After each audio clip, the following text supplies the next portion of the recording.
Hello, everybody. It's your main man, Killer B, the goddamn witch finder general. We got a witch burn their asses up every goddamn time. I got a good show for y'all tonight. And I would like for y'all to chime in and stuff and give me your opinions on the subject. I will be opening up the panel tonight. Hopefully we get some good conversation going and stuff, and everybody be able to know how to act and stuff, but we know how that goes. But yeah. So let's get it in. Could it be the goddamn witch finder general?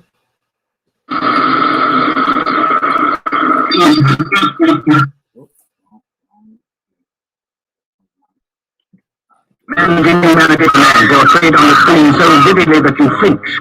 This man showed no mercy in the pursuit and interrogation of his victim.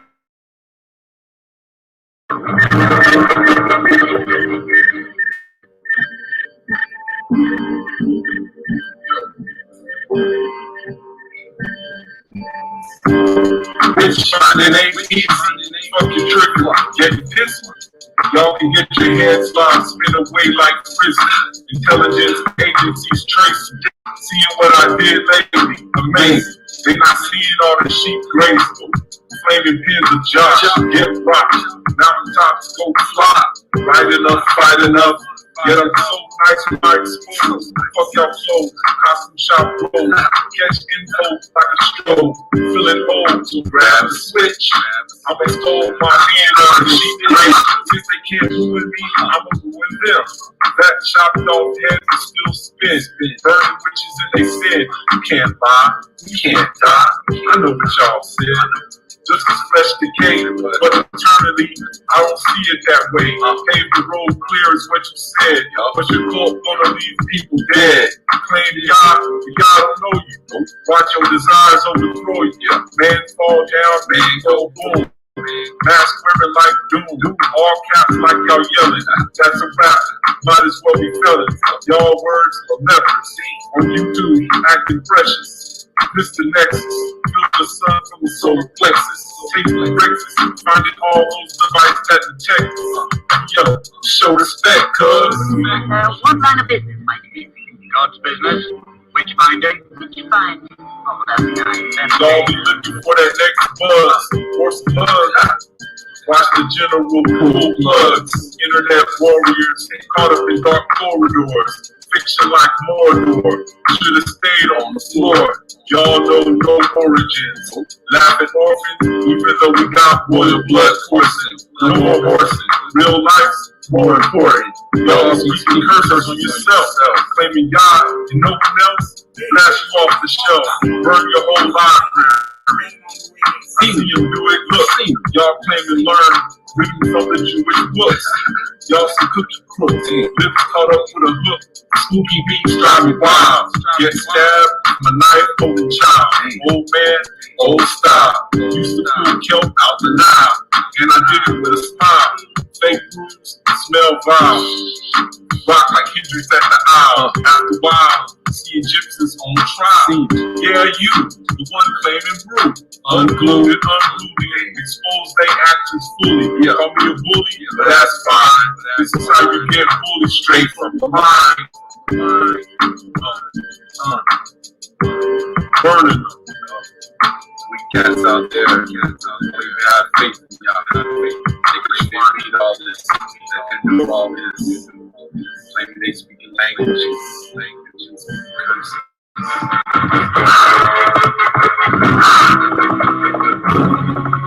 Be the first to see it. Be the first to talk about it. The Witch Finder General. Man's inhumanity to man portrait. That's right. Witch finder general. Here to do it again for y'all. So thanks y'all for coming on in here. Let's see this get P, see if I get P up in here. Come on, P, where you at? Right. So okay. All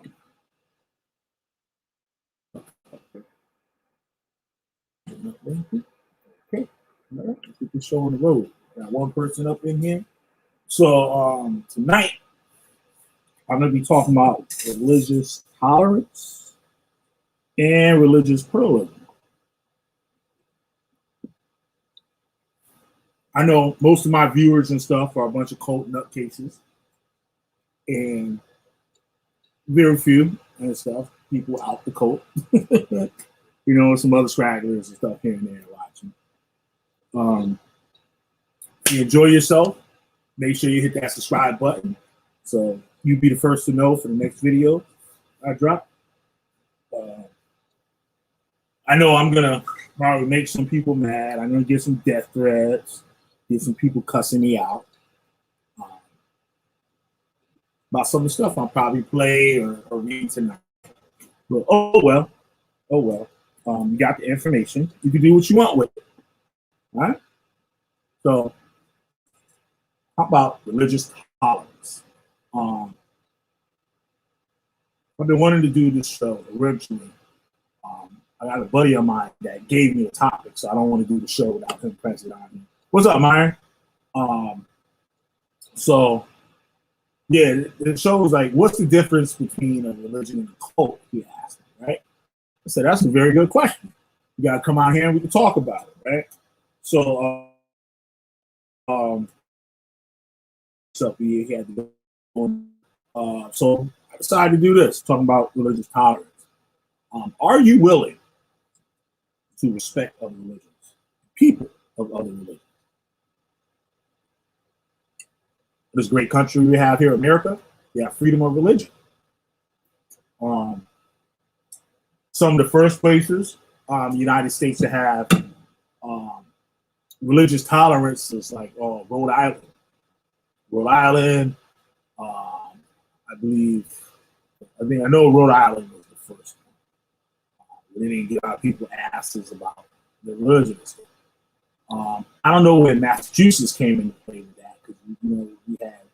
I've done videos on this too, also about the Salem witch trials and other witch trials that were in New England, and we, so some of these people and stuff were falsely accused. Some of these people might have practiced different religions. From that video, I'll try to put that link in. Where it talked about these witches, and they had slaves that were on trial. Some of them accused for the witch trial, and it was amazing that some of these slaves were given the privilege to actually speak for themselves for once. Being a slave, slaves didn't matter. No one cared what they thought, how they felt, or anything like that. But at this time, we see that these slaves were given a chance to speak on their behalf and to actually tell on some non-slaves, slave masters, about the things that they were doing around the home and to other people. And we can see a lot of these people that were accused were originally from the West Indies. You get like some of these people, they went and they lived in the West Indies and moved to New England, brought along slaves with them. And, there was a lot of the religious tolerance in these countries, like Cuba, for instance, and stuff, where some of these Christians or people that, proclaim to be Christian, they picked up other religions and maybe mixed them with theirs, or actually definitely mixed them with theirs. We got religions like the Spiritismo and stuff like that, that might use Christianity in their practices. But to some Christians, it could be looked at as witchcraft, right? So what I want to talk about, okay, Myron, cool. So what I want to talk about, are you willing to respect someone else's religion? And what are the guidelines? Should there be, where does the line cross? You know what I mean? With that, you got, say for instance, I know all about the Hebrew Israelite cults, right? That's something, I have no tolerance for, absolutely none, right? Now, I also have said that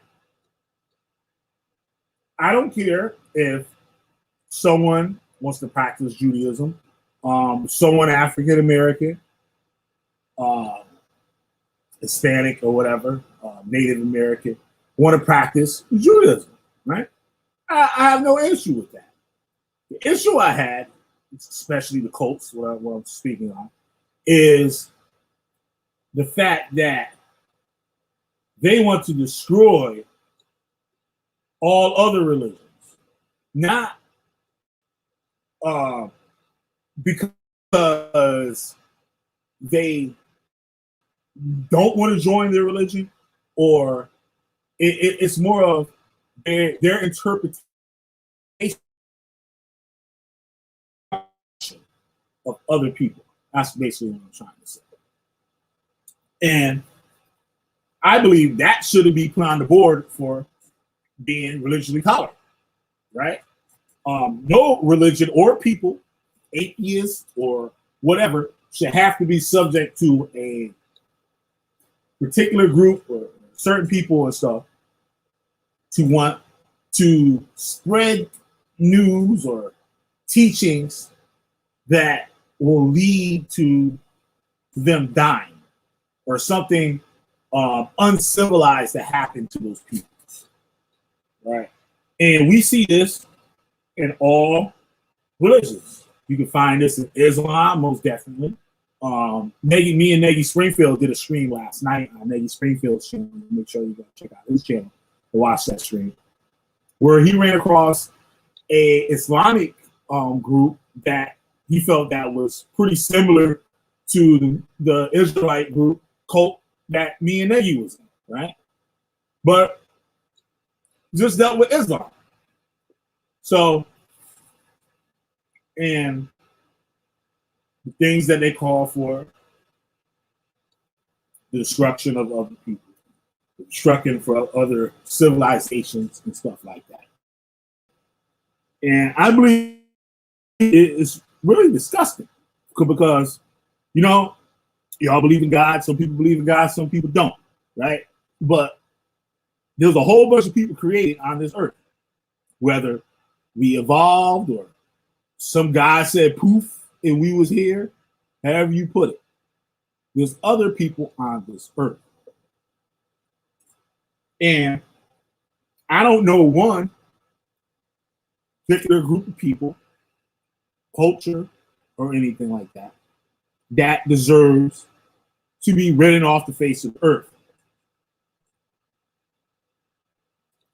Now, I believe that some ideologies that some of these certain groups out of these civilizations or these groups, ethnic groups, nations, whatever you want to call it, and stuff, should be put to an end, because in the long run it leads to destruction of another people, innocent people. I read something interesting that I never knew. So I want to get right into this video that I'm going to read a little bit on religious pluralism and religious tolerance, right? So let me get right on this thing. All right. And I'll open up the panel later on, a little bit, not later on, but like a little bit. So there's some of the stuff and speak, give me your opinions. I hope give me your opinion. But I'm still rocking with y'all rocking with me. So,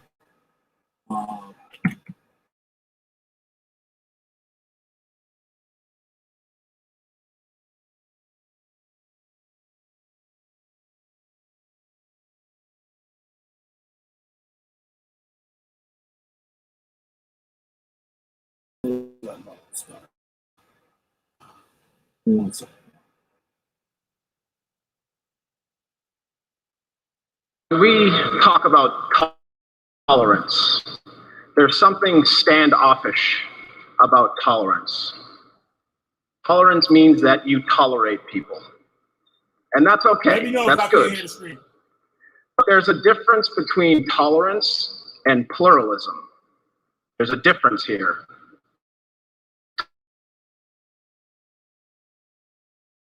Hold on, let me refresh this. Make sure y'all can hear me.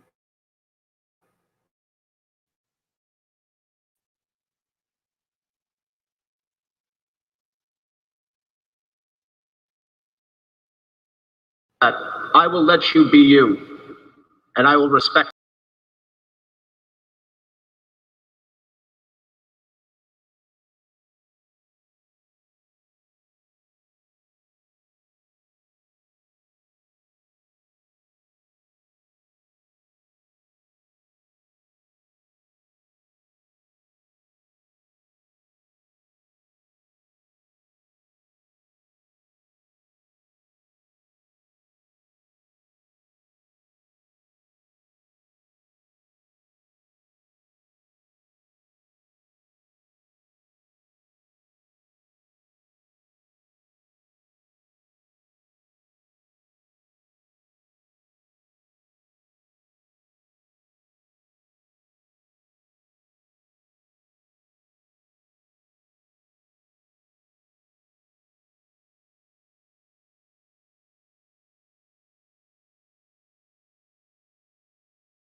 Says. I learned something from it too. Definitely learned something. And I'm going to read a little bit about it. All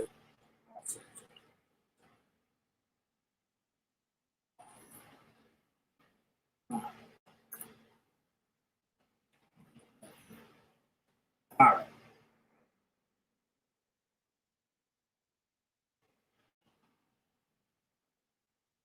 When we talk about tolerance, there's something standoffish about tolerance. Tolerance means that you tolerate people. And that's okay. That's good. But there's a difference between tolerance and pluralism. There's a difference here. Tolerance means that I will let you be you, and I will respect you. But pluralism is the embodiment of love for all and hatred for none.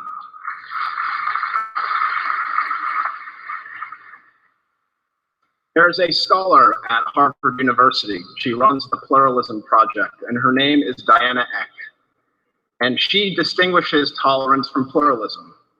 She says that pluralism is the energetic engagement with diversity. She is encouraging people to not simply recognize and tolerate diversity, but to embrace diversity. Embracing diversity is something that Prophet Muhammad, peace be upon him, did with followers of my own faith. I'm a Catholic, born and raised.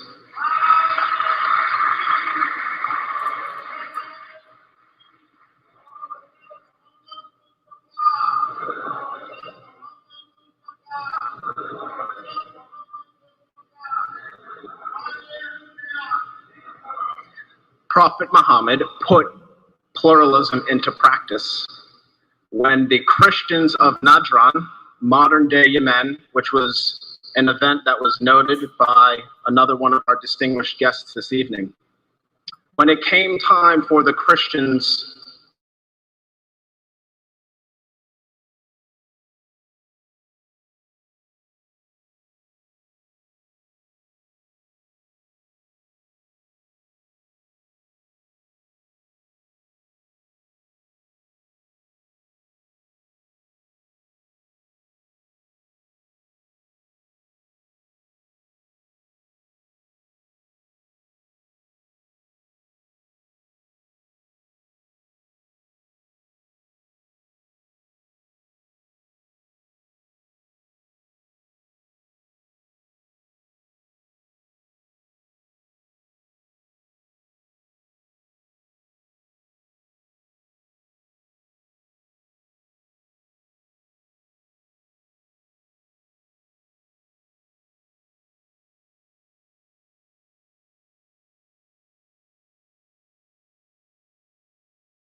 All right, so I'm back. This is hard. Yeah. Hey, it's only with this. It's only a screen. I don't know what it is. I think I'm gonna go back to my OBS and see how it looks. From tolerance. The prophet of Nadran, modern day and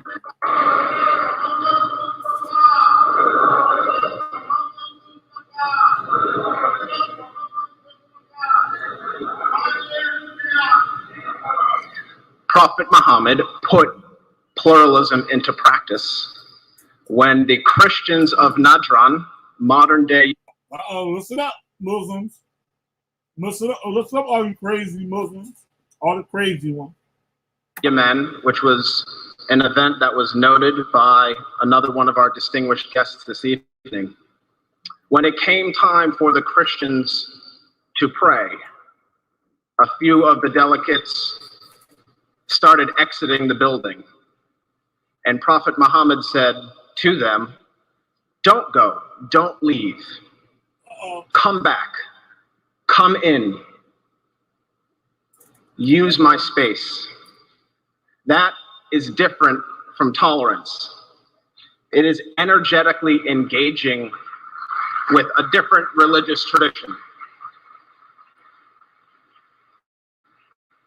I encourage you to go online and type in to Google the covenants of the Prophet Muhammad with the Christians of his time.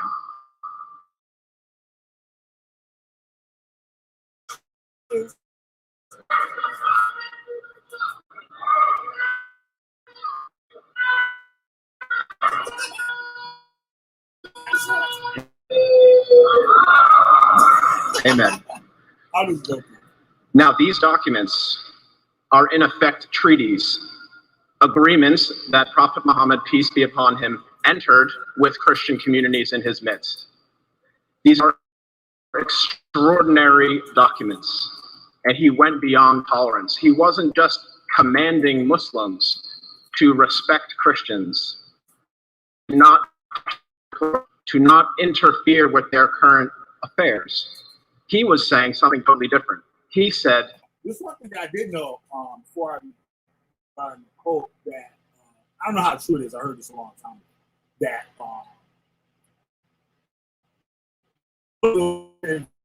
it still off limits and stuff to the Muslims. By them. They wouldn't invade or disturb. Any of you guys know anything about that? Let me know. If a church goes into disrepair, it is incumbent upon you as a Muslim and as a human being to repair that church. You hear that?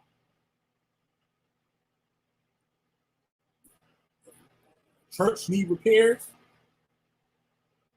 Muslims should help repair the church. Just like you got a neighbor, his dog get loose, start running around the neighborhood, he's looking for a dog.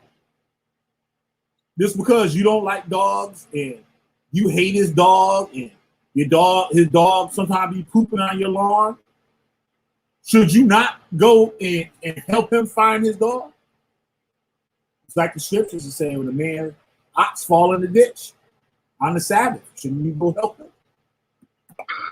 That is different, again, from tolerance. Now, this term, pluralism, I think arguably it is at the heart of American identity. We are a diverse nation of people, but there is something happening right now in this country which is very disheartening. We see the extremes dominating the narrative, and we see the extremes dominating how people think and how people interact with other people. Brothers and sisters, that is not okay. And we, peace-loving Muslims, Christians, humanitarians, We need to take back the narrative. We need to take back that space that Muslim extremists and Islamophobes have created. There are so many people and ideas in the middle of these extremes, and that is our space. That is the space where dialogue happens, where education happens, where commitments between people of different faiths happen.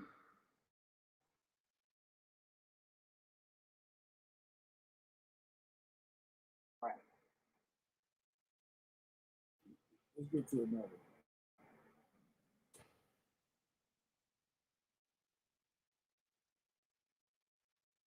Like I said, you're more than welcome. I put the link in the chat.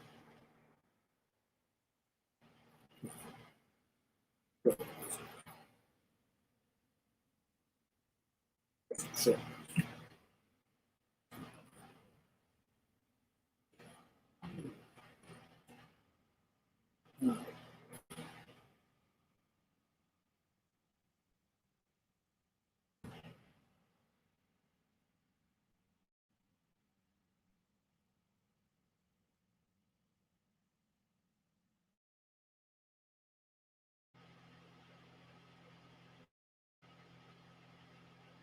There.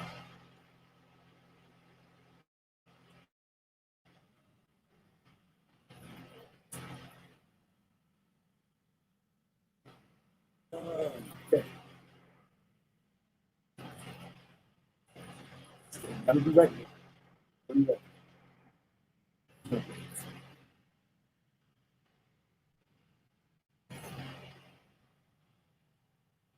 Tiberius up in here. Focus.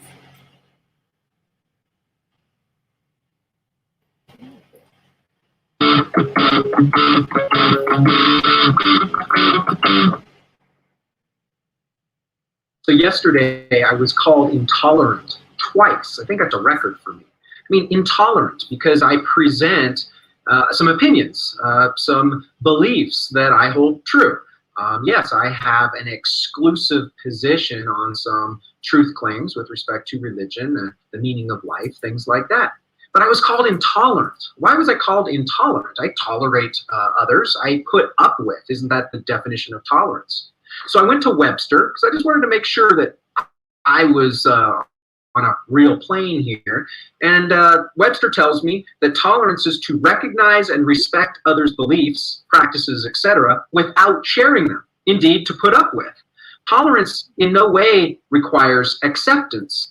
Religious tolerance requires to put up with. Indeed, Paul told us in 1 Corinthians 13 to endure in love. Love endures all things. I am called to a higher standard than to put up with. I'm called to love others and to endure their practices, their beliefs, but not accept them. So the point that I'm making here with respect to religious tolerance is it's a matter of respect. It's a matter of debate and, quote, tolerance. It's not about accepting somebody else's practices or belief system or lifestyle. I did some research on this when I was looking at this, and in fact, there's the new tolerance. That's actually the term. Yeah, I want to say something real quick too. So I've been noticing. I've been on a couple Christian channels, and well, in the comment stuff. And what's bugged out, and these ones that are against the Hebrew Israelites, and I'm all for that. Trust me, right? But one thing I noticed is that there's a good majority of Christians that do the same thing as the Hebrew Israelites. And it's something I've been noticing. Well, not just noticing now, but I've been noticing in these Christians that want to, go at the Hebrew Israelites. Now, Sister Cherry, she's doing an awesome job, right? And she's showing proof. Know what I'm saying? When she go at them, And then you get a lot of Christians that are just they on the bandwagon, right? And you can tell the ones that's on the bandwagon because there's nothing. They start off with a how can I put it? Some of my viewers might have witnessed it the other day. Because I believe some of my viewers and stuff. I see and this is how I get a lot of them, right? I respect the Christians, right? Especially Sister Cherry. I believe, I hope that Sister Cherry receive every great thing her Bible tells her that she got coming for following Christ. From the bottom of my heart, straight up, I hope she received everything that book said. Now she sit there right next to Jesus, straight up, for the work that she's done. But back on the other ones. I'm trying to put it in the right way, right? Without trying to sound just like them. I've been seeing them. Let me show my thing. We talk to myself. Okay. What up, Josh? What up? Yeah, this is an interesting topic, right? I'm gonna learn a little bit on that. You come on in, the link up in the chat. I know you got some good stuff to say, right? So I've been noticing right off the bat, they're gonna throw their religion at me, right? But I see them when they first make the pitch that they don't follow that book.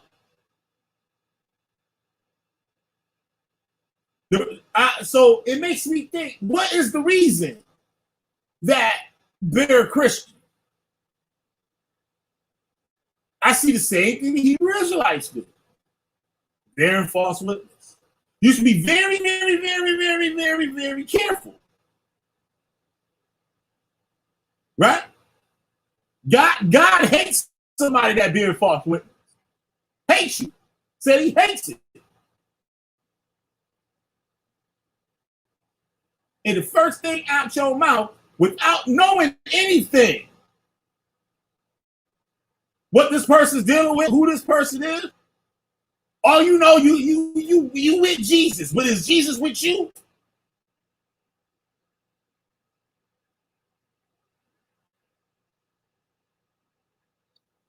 You going in the lake of fire, nigga. Well, they didn't say nigga, but they might as well, right? Don't even know who I am. And I see them do the others. Don't even know who I am. Think I'm a Hebrew Israelite. And you know what? I keep my Hebrew Israelite name up on there. Well, I'm lying. My Hebrew Israelite name not on there. But on Facebook. I get it on Facebook also. All right? And you're not listening to what I say. If they listen to what I say, they'll always automatically know I'm not a Hebrew Israelite. And I love the game. I love playing the game. I love playing it. Like me and Negi was talking last night. Like, with people super quick. Negi will be like, I'm out. If y'all see Negi on this channel and stuff, right? Negi can't stand ignorant ass people. Negi be out of here like, pew, like just like that. Like, all right, I'm out. And Negi be gone. So we spoke a little bit about that last night. We were laughing about it. I'm like, yeah, man, you don't shit, Negi be out of here. But I like the game. Well, we see one of the nuts in here that wait, that's not him. That's not him. See, falls with his honor. I thought it was the Rastafari, Nazarite, Val, whatever his name is, right? Now, I lost my thought. Please go back to playing the game. I'll rant some more. You know how I get. term, the new tolerance. Come on in, and it's John. in a lot of the major philosophy departments around the U.S. University system. And this is called this new tolerance, which says basically that we are called to accept others' practices, others' belief systems, others' lifestyles as being equal to any other. The new tolerance requires much more than to put up with, much more than debating one side against another. It actually requires acceptance. And I find that to be a brand new definition, something that actually squashes debate, squashes open discussion. This is something that actually contributes to exclusivity, people clicking up. So again, check this out for yourself. Religious tolerance has become the new tolerance in our university system that requires acceptance, not just putting up with.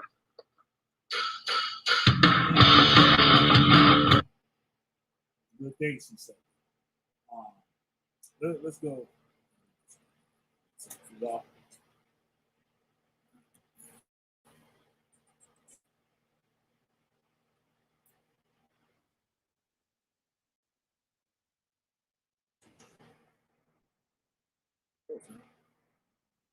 I hope not.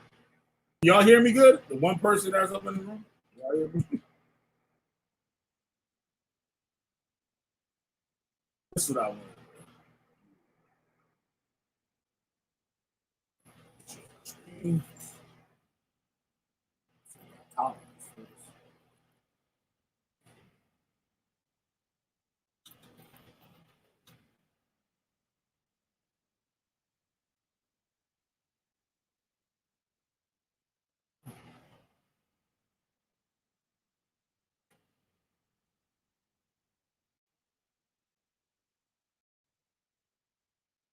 Know what y'all scared for?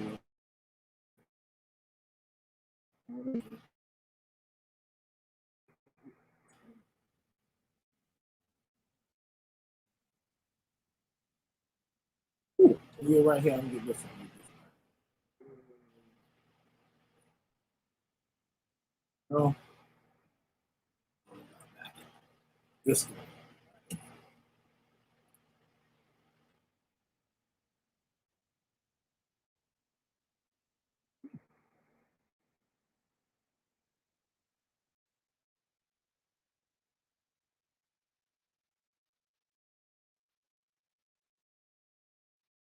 You hear me? Just ready to get this. Okay.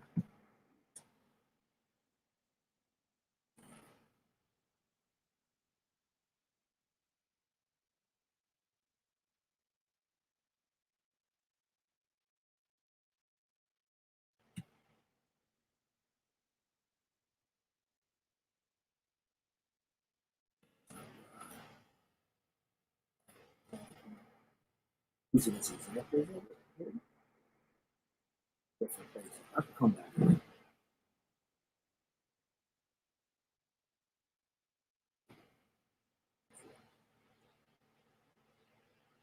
on, dog, man.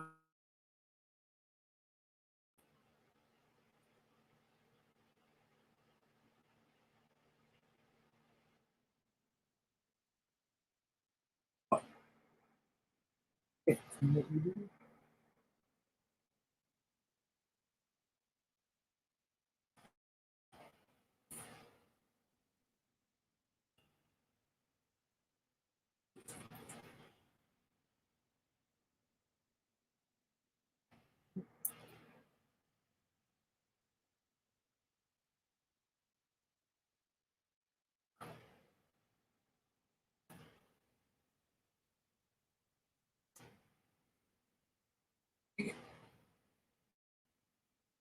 Hey.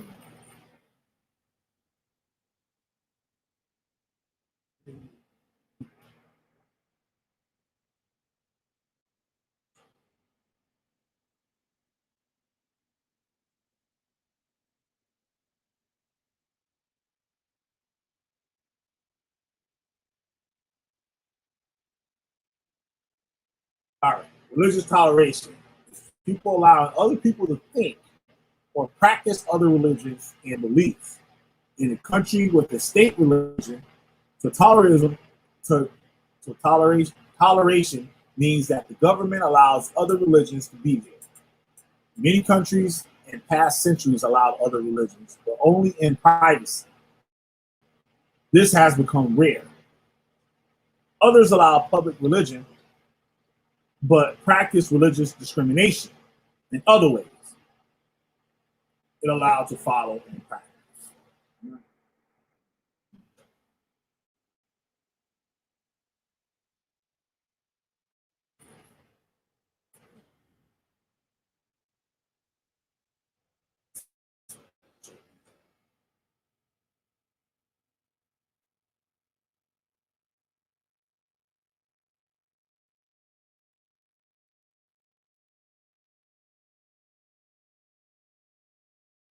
And we're going to the court.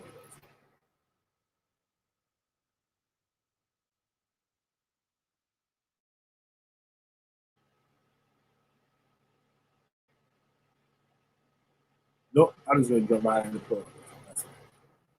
All right. This is a real B&H customer story. Jack and Shut up. Where do you draw the line on tolerance for religious practices?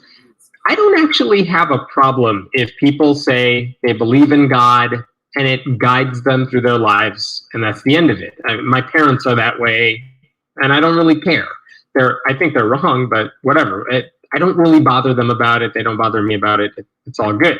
And with most people, if they believe in God, I'm not about to start a fight with them. I'm not going to start a debate with them. Where I draw the line, I guess, is when their beliefs start hurting other people in some form or another.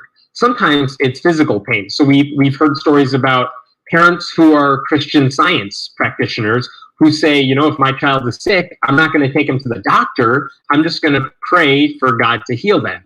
And sometimes those kids die, and they don't have to. And that bothers the hell out of me. And I want laws. That's a good thing right there. What do you guys think about that? What do y'all think about that? Hebrew Israelites, when I started learning the teachings of the house of David, one of the things was not getting blood transfusions. Saying you're not supposed to break your seal or your skin. What do you guys think about that? Religions out there that, let's say, don't believe in modern medicine, right? Or let's just say hospitals. Hebrew Israelites is a plain example right there. They taught us that the hospital was the house of the dead, and that a hospital was satanic. So avoid hospitals at all means necessary. As you notice with Hebrew Israelites on Facebook and stuff, you notice them, they'll put up a lot of posts on vegetarianism, foods that don't have pork or don't have certain chemicals in it, don't consume milk, or, you know, a whole bunch of health stuff. But people take that as something innocent. Some of the information is good information. I'm not saying that, but the objective behind it is not this information for a healthier way of eating. These things they take as alternatives to going to the doctor. For example, let's look at marijuana, right? Marijuana does not cure cancer. You got many people that claim this stuff. That helped get it legal in a lot of places, right? These cases. But there's no evidence that it cures cancer. So instead of getting your chemotherapy or whatever type of thing that they do to help you rid you of that disease, right? They would throw all of that out of the window and just smoke marijuana. And they think, or take the CBD oil or the hemp oil or whatever. Like, you know what I'm talking about. drinking hemp oil or whatever every day, thinking it's gonna get rid of the cancer. It's these, and where it comes from is religions, cults, certain types of, I wouldn't say any regular religion denies medicine, right? I wouldn't say that at all. But you get, say, conspiracy theorists, these groups. So not only this cults, but these groups can be like cults too. My buddy, he said, yo, what about the hooligans? He said, that's like a cult. Those people are crazy over soccer. Like, know what I mean? And they have a certain guideline things that they do and stuff like that. But back like the health thing, these people will deny their children proper medical attention. Jehovah's Witnesses, great example.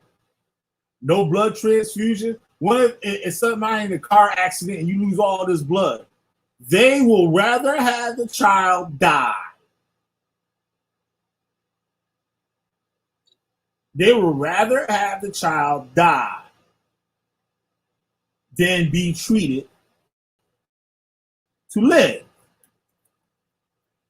Now, where does the line cross and stuff with that? Do you believe that religion should allow their children to suffer because of religion? That's a hard question. You know, we got freedom of religion here. If your religion says that, if your child is in need,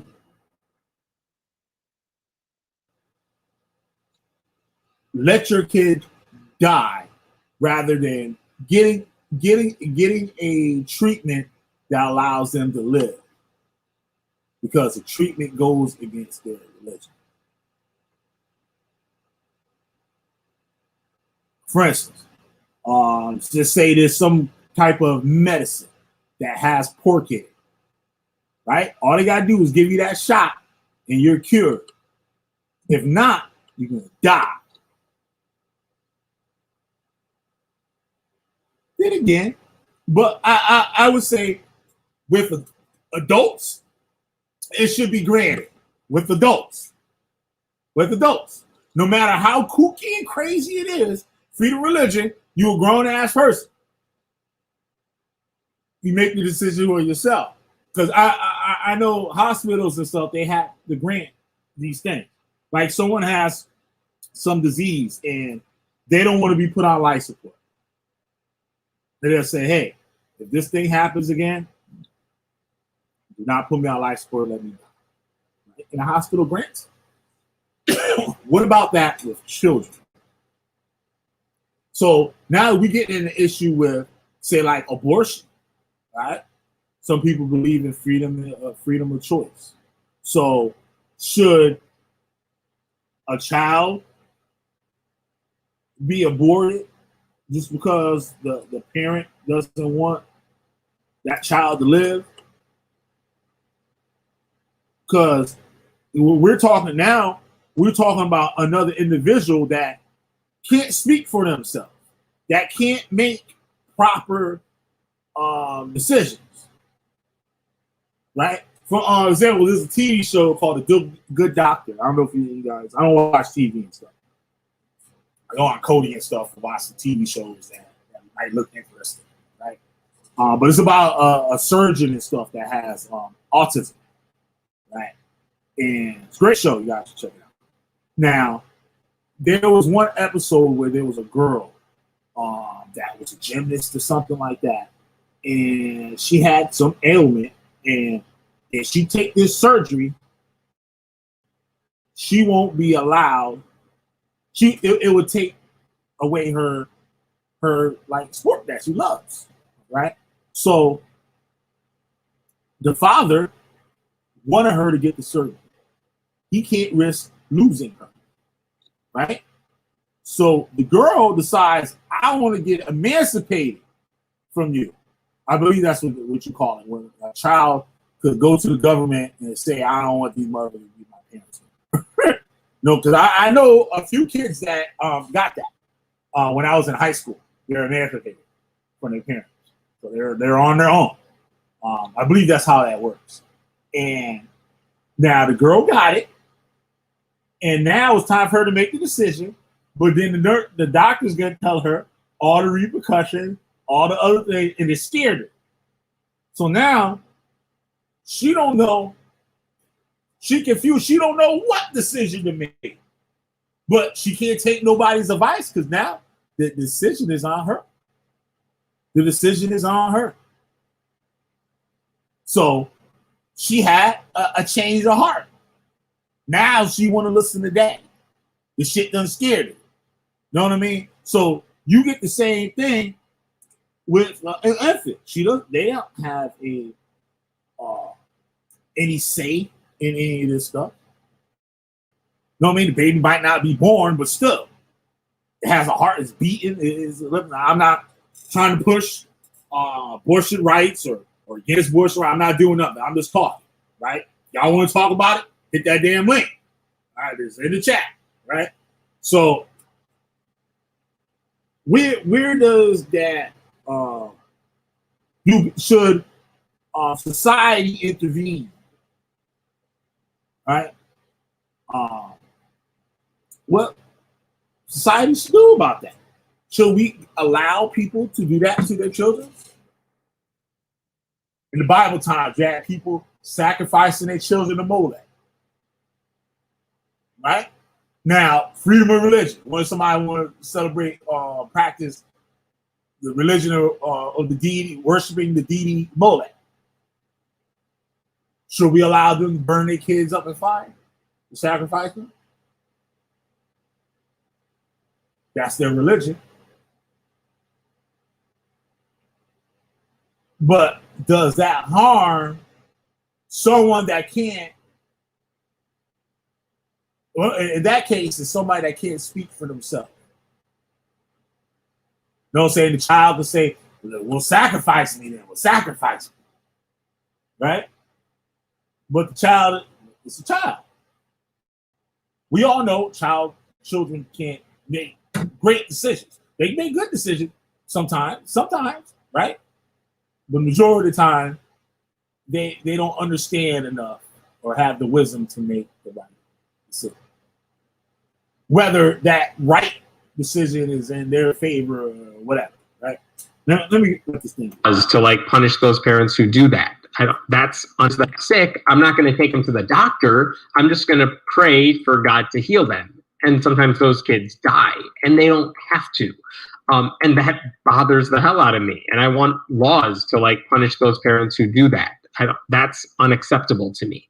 If someone's religious beliefs say gay people can't get married, I have a problem with that because all of a sudden your beliefs are harming people I really care about. Again, for no good reason. There you go. That's another one right there. Why gay people can't get married. So now you're putting your religious belief on the whole world. So the whole world has to follow what you believe. That these people can't get married. These people shouldn't be allowed to love each other, right? Now, whether you believe that or not, does that give you the right to tell a whole country or the whole world that this shouldn't go on? Does it harm anybody? Will it come into, will it spread disease? Will it spread death? Will death be a result of the marriage? Will children be harmed from the marriage? There are adults. They're 18, just like everybody in the country get married at 18, maybe some states 16, maybe younger than that in some other states. I don't know.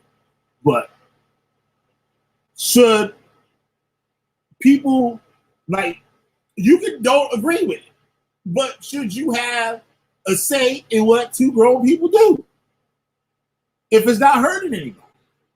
Like I said this before, I don't care if somebody want to worship the flying spaghetti monster. As long as it makes them feel that they're a great person and that they become a respectable person in society. Why not? If you wanna worship a pizza, you should be able to do that. As crazy as it sounds, if it makes sense to you, if it helps you, why not? We might look at it and laugh, joke about it, and stuff like that. But is it hurting you? And you have freedom of religion. Now, does your religious laws should be put on other people? Should you be able, if you have a business, right, and you're a hardcore Christian, should you have the right, if you need help, you want to hire somebody, should you have the right to say, I don't want to hire this person because he's Muslim?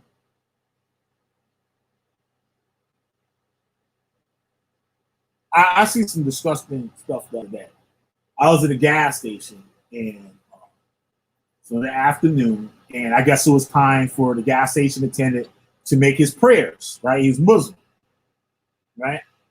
And I walked in the store. I'm like, oh, nigga, like I ain't say nothing to him and stuff, right? But I'm standing there. I'm like, what the hell are you doing? Like I just saw his back turn and looked like he was sitting on something or something, but he didn't acknowledge me. Me and him, we talk all the time and stuff like that. He didn't acknowledge me. Right? So I'm just looking at him. And then I walked over to the counter. Then I immediately just turned around and walked away from the counter because I saw that he was praying. Right? So I sat there. I was in a rush. I sat there until he was done. Other people walked in the store. They at the counter just looking at him, sucking their teeth.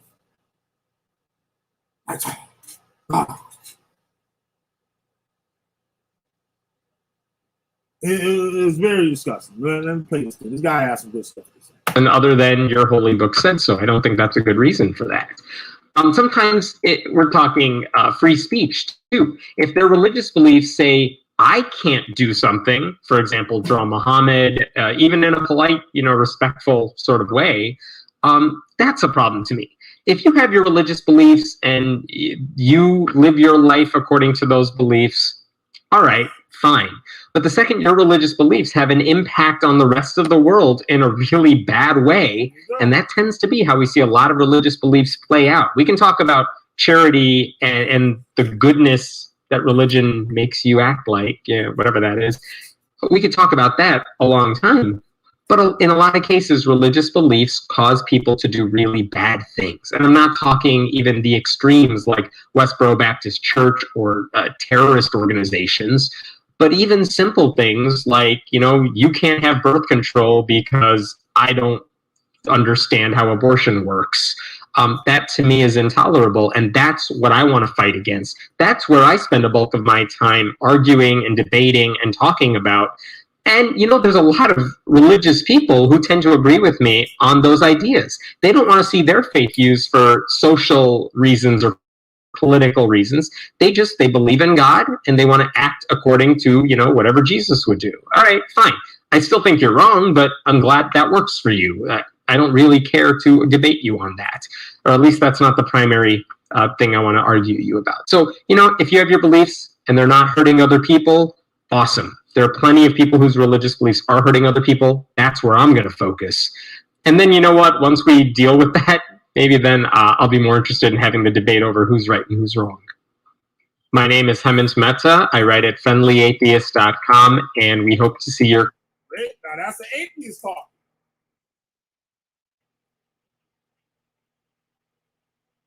That's the atheist talk. A lot of y'all Christians, a lot of y'all other people don't like atheists and stuff, but he has a great point. And do you think atheism has anything to do with the decision or the thing that he just said? Do you think his atheism beliefs have anything to do with that? Let me know in the chat.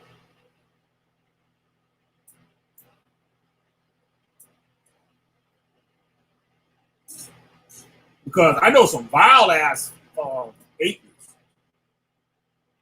Sister Cherry, if you catch this, I like to get G-Man in here. I might get G-Man in the stream. So I like G-Man. I always like G-Man. I'm not gonna say I always like. Now I made fun. I put it like this. I said a lot of cruel, false things about G-Man when he first stepped on the scene with the Hebrew Israelites. I was feeling the cold. I said a lot of bad things about G-Man. But G-Man was brave enough to get out there with it. And I've seen G-Man along with, for those guys don't know who G-Man is, I think his channel, I don't think it's G-Man anymore. If anybody knows, I know there's only one person watching, but if anybody come in here and hears this and stuff, just put it in the chat and stuff. Or anybody watches this, put G-Man's link in the comments or something. In the comment board. So people could check out the show. G-Man is going through a lot of stuff with the atheists right now. A lot of this stuff is stupid, it's pointless and stuff. A lot of the stuff I believe isn't true about them. Or if they are true, it really doesn't have anything to do. I don't know. I won't talk about that. We can say that for something. But yeah, I would like to have G-Man on here to speak on this. Could he be tolerant with atheists? G-Man, could you be tolerant with a Muslim? Could you sit down and eat with a Muslim? Would you be willing to? I said this might not have nothing to do with it, but would you, G-Man, would you be willing to visit a religious center, like say like a mosque, or a form of Christianity that you don't follow, just to get understanding? Would you feel weird going in the mosque? I don't think the mosque would make you pray with them, right? I don't believe that. Anybody Muslim and stuff, let me know. I don't know. Say, for instance, I know before you go in there, you gotta wash your hands and your feet and stuff like that. That don't mean that you Muslim because you wash your hands and feet. Would you feel offended? Maybe offended is not the word I'm looking for. Would you feel, will you be angry at them saying that? That, hey, you gotta wash your hands and feet, take your shoes off before you come up in here. Knowing that that doesn't mean anything. You're not worshiping their God. That is the protocol that they had to show respect as a place of worship, because they believe in being clean before you go before God. I got some great friends that are Muslims, great friends, and some of my best friends, I would trust them before some of my best friends made certain things, like, you know what I'm saying? And we had a discussion one time, this is years ago, this is before I became a Hebrew Israelite. Just before I became just before. I might have just started being a Hebrew Israelite when I had this conversation. Matter of fact, I think I did. Matter of fact, I was a Hebrew Israelite. That was in probably my first year, right? And the Bible, I used to carry the Bible. And he used to say that was wrong. You shouldn't be carrying around that Bible in your pocket like that. Like you got a hammer or it's like your wallet or something, because it should be clean. Like they have their Bible in a certain place. They wash their hand, their face, and their feet before they even open that book. Go in the direction to grab that book. Does that mean that you're worshiping it because you should I disrespect him in his house or his place of worship by just grabbing the book and ain't washed my hand, just blew my nose or whatever, right?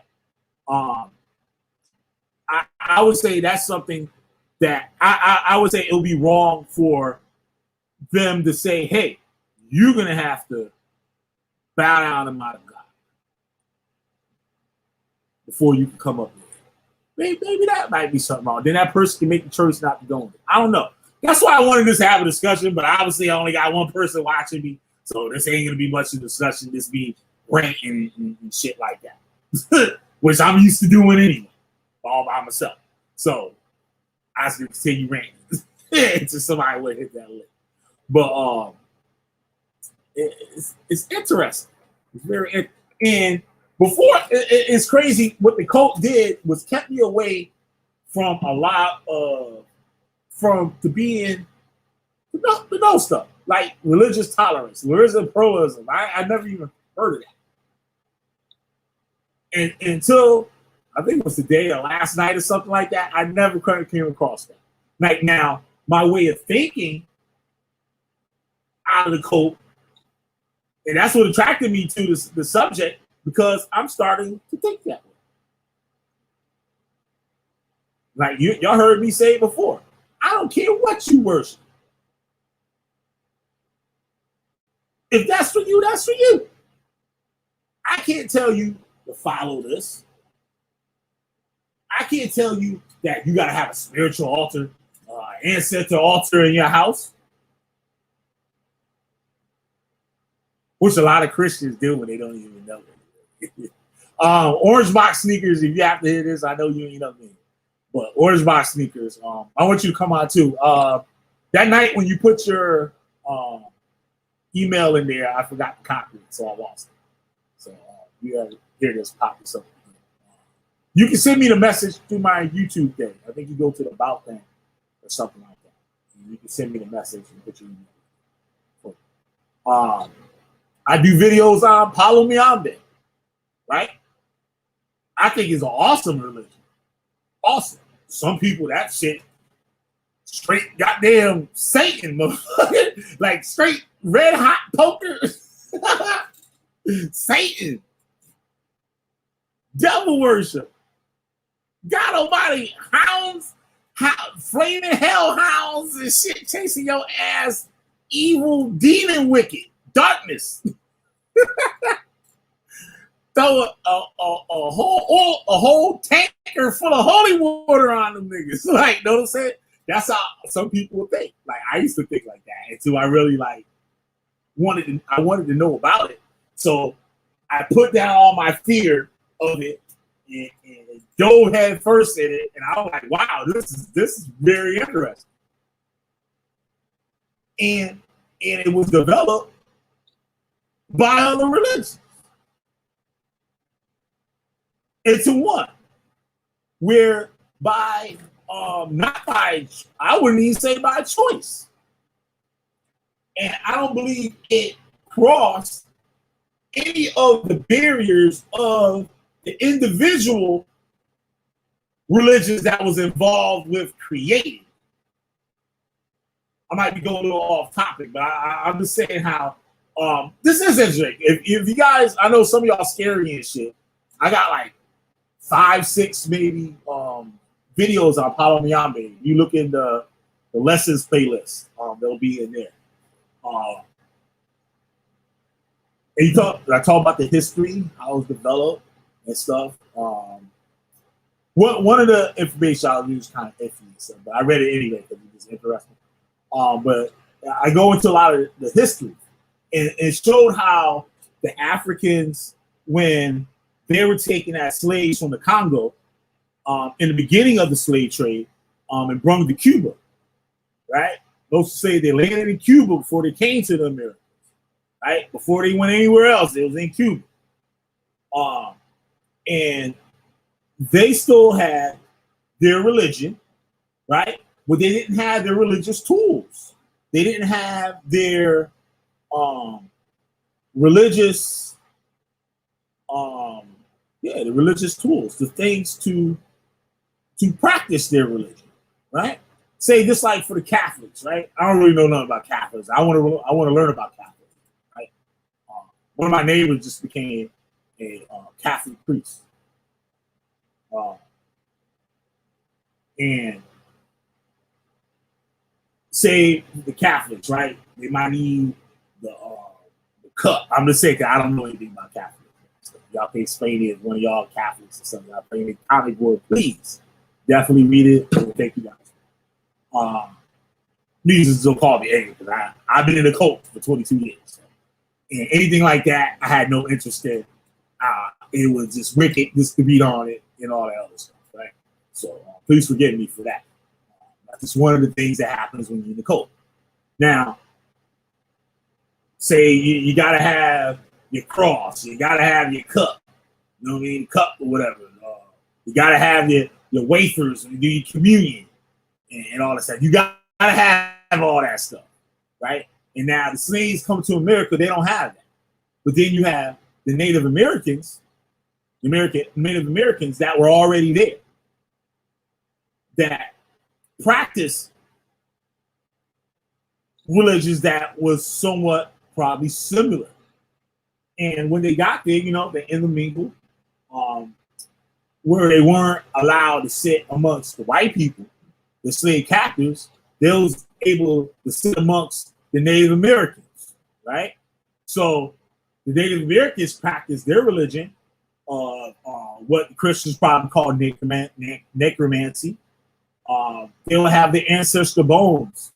I don't believe all the bones, but it's like certain parts of the body, and they will keep it contained in a container like a gourd or something like that, a pot or something like that, in the corner of the room or on the porch or where you enter the house, right? And that will still be that ancestor.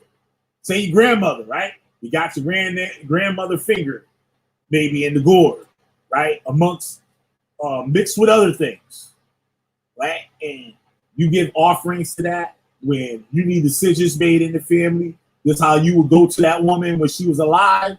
You go into that woman when she's dead. And she might, whatever your religion is, might interpret back to you in dreams through divination or anything like that. Or you hoping that she helped you with the situation and you carry out the situation how you feel it should be carried out, and the results are shown with, you know what I mean, going through it. But where the Africans needed herbs and stuff like that, the Indians were showing them the way of the land, what these trees are used for, what these herbs here are used for, what this is used for. Like, you know what I mean? And there was something that was developed from that. They improvised, I guess you could say. Later on, then you got the Spanish, who were their slave masters. No, they practiced a form of Christianity and spiritualism. Spiritual. There's two types of spiritualism. There's a difference in how you say it, right? But it's one is like some fake thing that was made up, and people admitted it was fake later on. And the other is work of I believe Kardak is his last name. I can't think of his first name. I guess he took more of a scientific approach to dealing with. I don't know. I'm going off time. So let me read part of this. Two people. All right, religious pluralism.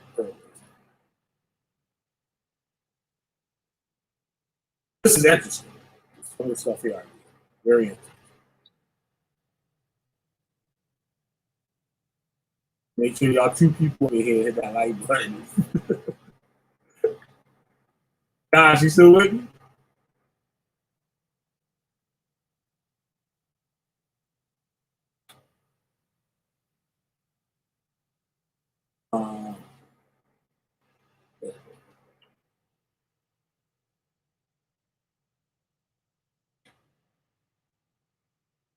religious pluralism. Now, this is a different twist to it. Instead of religious tolerance, you just like religious pluralism will be more like, I guess you would say, going into, like I was saying before, about going into the mosque and actually doing the ritual and stuff that might not have to do with worshiping God. You're showing the respect, or just like, I don't know, the Christian's going to get on my ass. Being, no, I'm not going to say it because you jump on me. I'm wrong. Right? But being, I don't know the word now. Let's get read this. Religious pluralism is an attitude or a policy regarding the diversity of religious belief systems coexisting in society. It can indicate one or more of the following as the name of the worldview according to which one's own religion is not held to be the sole and exclusive source of truth, and thus the acknowledgement that at least some truth and true values exist in the religion. All right, that I can put myself in that. I can put myself there. I definitely put myself there. Because from my observation, most religions around the world, you're going to see the same thing. A lot of Christians say that's not true, but my own eyes, ears, whatever, I see that. I can show you Christ in Hinduism, show you Christ in Egypt, show you one in Native Americans, show you one West Coast of Africa, show you one East Coast of Africa. You know what I mean? If not, I'm not saying the same story. A lot of the stories are very similar, and that's a whole nother thing right there. How are all these things similar? Why are all these things saying the same thing? I could go in West African religion and show you Jacob and Esau. Same damn story. You got the same lesson behind the story. Same lesson. And it predates it. Show you that in Native American religions and stuff. Right? You know what I mean? So, you know, a lot of people, they want their thing to be exclusive. But is it really? Not me taking not making your belief or whatever not valid, but it's saying like, hey, like, you can't deny it.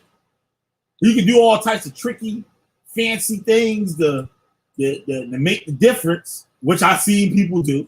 I see the Islamic people do that. I see Christians do that. I see Hebrew Israelites do that. All right, let's move on to next. As acceptance of the concept that two or more religions are mutually exclusive, truth claims are equally valid. This may be considered a form of toleration, a concept that arose as a result of the European wars of religion, or moral relativism. The understanding that the exclusive claims of different religions turns out, upon closer examination, to be variations of a universal truth that have been taught since time immemorial. Right now, that's like I just said, like, so different religions turn out, upon closer examination, to be variations of universal truth.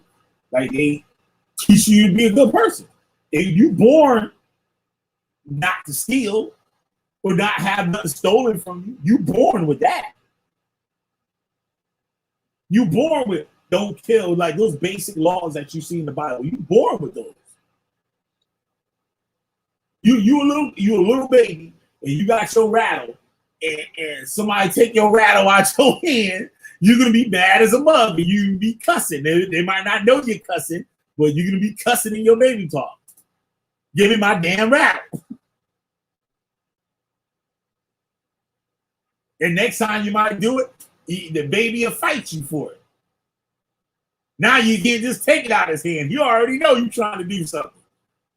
You're trying to take my damn rattle.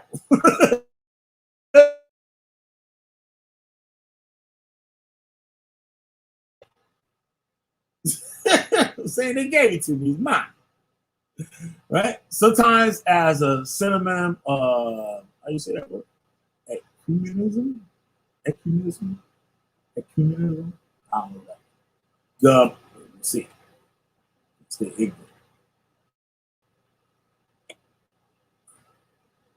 Also spelled, shit, I can't pronounce that shit. Not even try. Y'all see it on the screen. Is the concept and principle where Christians belong to different Christian denominations work together to develop closer relationships among the churches and promote Christian unity. Now, I see churches do that. I see a lot of churches do that. When I was a kid in the church, something like that had happened. I think we went, and like I was in the choir as a little kid and stuff, and we went and sung at a Catholic church. Which that shit bugged out as hell. Like for us, like Baptist church is like a building with some pews and pulpit, you know what I'm saying? And instruments like the organ, drum player, guitars or whatever. But we go up in there and that shit look crazy. That shit look like we in Dracula's. We were like, damn. I remember this. We were little kids. I was probably like 10, 11 or something. And we looking up at the wood pulpit. We like, damn, what that big table here for? My cousin was like, shit, that's what they be sacrificing. And we were little kids and shit. Like, we were little kids. We talking about, you know what I'm saying? You white people up in here sacrificing people. And they got us up in here. I'm like, why we up in here? why y'all got us up in here? We ain't Catholic. Yep, but I guess that's what they were trying to do. Singing in Catholic church. You know what I'm saying? I mean, the white people was like, yeah, the little boy's got some lungs. But okay, what's the next one?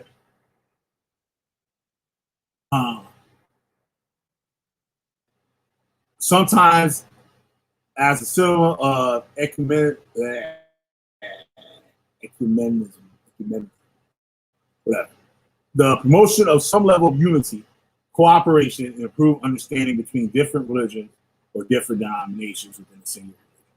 But yeah, like I said, Christians do that a lot. Like, you know what I mean? Like you might see Baptists and Methodists. You know what I'm saying? They're doing functions and stuff like that. You also see, what about interfaith marriage? I know at a time and stuff, like if somebody was Roman Catholic, you couldn't marry no Baptist, you couldn't marry no Methodist or somebody of a Protestant, like, you know what I mean, faith, whatever one of the denominations are. You couldn't do that. That was like a white person marrying a black person back in the 50s, 60s, or whatever. You know what I mean? It was looked down upon like the same way, but now you see that has moved out of the way. It probably still exists. I'm sure it still exists. But I believe it's on its way out. All those people, they up out of here. Like, you know, next 20-something, 40 years, they're all gone. It's a wrap for that way of thinking. And you got all the younger people coming on, and they're trying to make things better. Maybe sometimes they might screw some stuff up, but it's the ultimate goal is to make it better along with the future. As a social norm, not merely a synonym of religious diversity.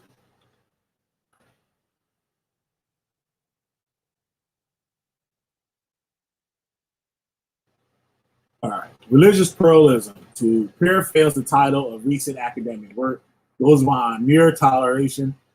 Chris Beinecke and Beyond Toleration: The Religious Origins of American Pluralism expands the difference between religious tolerance and religious pluralism by pointing to the situation in the late 18th century United States.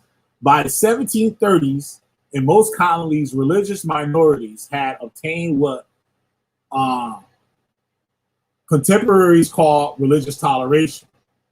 Policy of toleration revealed religious minorities of some physical punishments and some financial burdens, but it did not make them free from the indigenous prejudice and exclusion, nor did it make them equal.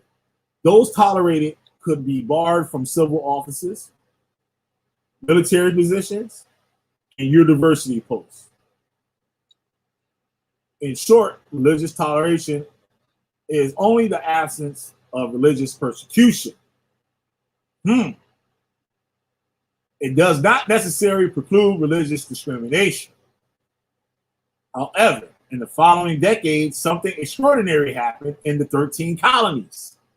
At least if one views the events from a late 18th century perspective. Gradually, the colonial governments expanded the policy of religious toleration.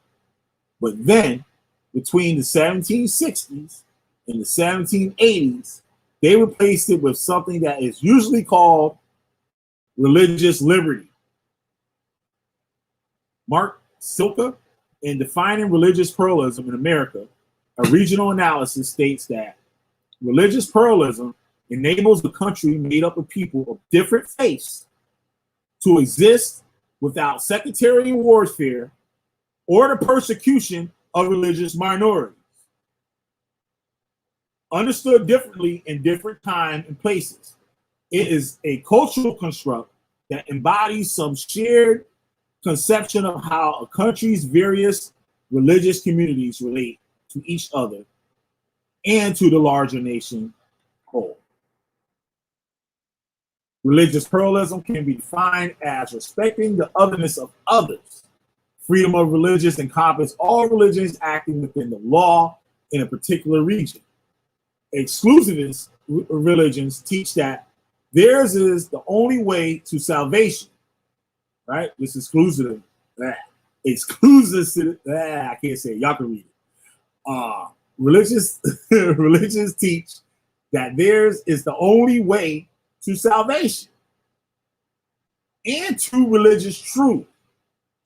Some of them would argue that it is necessarily to suppress the falsehoods taught by other religions. Falsehoods. Okay.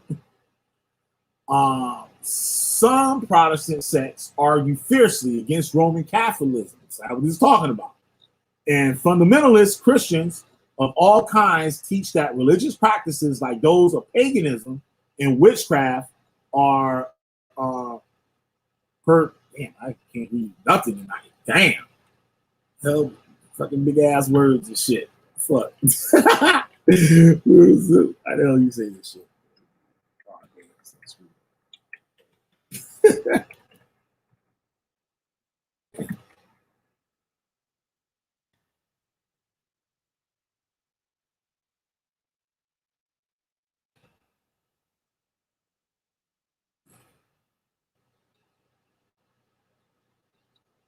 Having a harmful effect, especially in a gradual or subtle way. Okay. Pernicious. Sorry. I'm bugging tonight. This is a common historical attitude prior to the Enlightenment and has appeared as governmental policy into the present day under systems like Afghanistan's Taliban regime, which destroyed the ancient Buddhas of Bamyan. Of course, many religious communities have long been engaged in building peace, justice, and development themselves. And the emergence of a secular peacemaking field has led religious communities to systemize and institutionalize their own peace building and interfaith work. The Catholic Church has worked in development and poverty reduction, human rights, solidarity, and peace. And after World War II, it became to develop specific tools and apply conflict transformation practices. That's very true right there. There was a housing project. I want to do a video on that. Which was built by the Catholic Church, and the requirements of it was it was like one of the, I guess you could say, housing projects, right? And depending on what you what you made, that what your rent would be. If you didn't have a job, you wouldn't have to pay rent. And it was a wonderful thing that the Catholic Church did for the people. You know what I mean? And it helped a lot of people out. But then again, you know, a lot of people took advantage of it. It was lying, and the whole place went to destruction. It was led in. It was a nice place. Like, you talk to some real old white folks and stuff, they'll tell you like that was a beautiful place. And then, the other people moved in and jacked everything up. The 80s and stuff, it totally destroyed it. It was so bad that the government tore the place down. It got to the point of being that bad. Shootouts, murders, it was just ridiculous. Some things the Catholic Church done for other people. And it was for people that weren't Catholic. You didn't have to be Catholic to benefit from it. Like, you got the Hebrew Israelites today, some of them that are 501c3, they doing a lot of legal stuff, right? But where they supposed to be helping people, not discriminating, they're discriminating. This is for only for Israelites. You try to join one of their drug programs or something like that, and don't be one of the nations of Israel. I could be lying, but I put my money on it. I could be lying though. Can anybody prove to me that they would take in a Caucasian in one of their programs? I don't know. One of y'all ISUPK heads, let me know. Let me know in the comments. I'll take it back. I'm on it. Did one religion or denomination special rights that are denied to others can weaken religious pluralism. Yep. This situation was observed. Now, this is something interesting because the Church of Satan, yep, or the new Church of Luciferians, Church of Satan, I believe, Church of Satan. I forgot, I think that was Chicago or Detroit or something like that, where they built a statue for Baphomet. Satan sitting on a chair with two kids chilling, and they put that in the center of town or whatever, right next to a Christian cross or something like that. It was something that was Christian, and they said like why we should be able to display our religious beliefs on public land, just how the Christians could do. What do y'all think about that, Christians?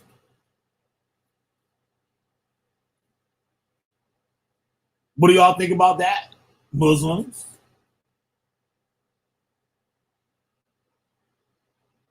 Satanists? What do y'all think about Christians putting stuff up? Well, obviously, y'all want to be down just like everybody. And it should be. And I see a lot of cities and towns that observe different faiths and incorporate it into the public whole things on public land and stuff. Like in the center of town, they might have like a Christmas tree, and then they might have a menorah. You know what I'm saying? During that season. You know, you got your Halloween stuff, like, you know what I mean? For the Wiccans or pagans and stuff like that. And even with Halloween, you see Christians celebrate Halloween. Probably Muslim. I ain't never seen a Muslim celebrate Halloween. We probably out there celebrating it. Who else? The Muslims, the Chinese peoples and Chinese kids out there trick or treating. You know what I mean? Japanese, whatever. Like all different type of religions, unless they're some like strict cult or like some mostly cults and stuff that don't want you to join in anything that's not related to their group. You know what I mean? Christians have some kind tolerance for some of these things, or they'll have some type of art alternate without breaking any of the rules within their denomination. Right? For example, right? I grew up Baptist and stuff, right? Now, I celebrated Chris. I went out trick-or-treating until thought I was too grown to do it. You know what I mean? Which was pretty young age. So I was done trick-or-treating, I think, like 8th grade or something. But the church, there was one time, I remember when it started, like they didn't have anything before. I think it was regular Halloween, but they would have the Halloween at the church. You dress up in your costumes, but right, and they're having the church, so you're in the house of God doing your thing without being. But actually, at that time, I think they were doing that because people was putting like razor blades and stuff, and candy and needles and stuff in candy. I think that's why they was doing it. So we know all the candy we get, we know where it's coming from. And what was whack, we didn't get nowhere near as much candy if we went out trick-or-treating. That shit got me hot, right? I just be bad about that. We gotta go to church and then get this little ass bit of candy. Well, I'm supposed to do with all this candy. Kids gonna be eating candy for 2 weeks in school. Shit. I gotta eat all this shit in one day. Right? So, yeah, well now I see they call it Harvest Day. Instead of calling it Halloween, the church will name it Harvest Day and have the kids come to the church, buy for apples. They can wear their little costumes and stuff. But you know damn well ain't nobody gonna send their kid up in there dressed like no demon. Like that, like, know what I mean? So the dude might be a cop, a doctor, or something like that. You know what I mean? Something that doesn't cross the line with the religion. But it's tolerated, right? And I guess that like a form of pluralism, awesome, right? So where I left off here. Yeah, got one motherfucker up here watching me. I'm happy for the one motherfucker watching me. God damn, I think it's hard on a motherfucker today.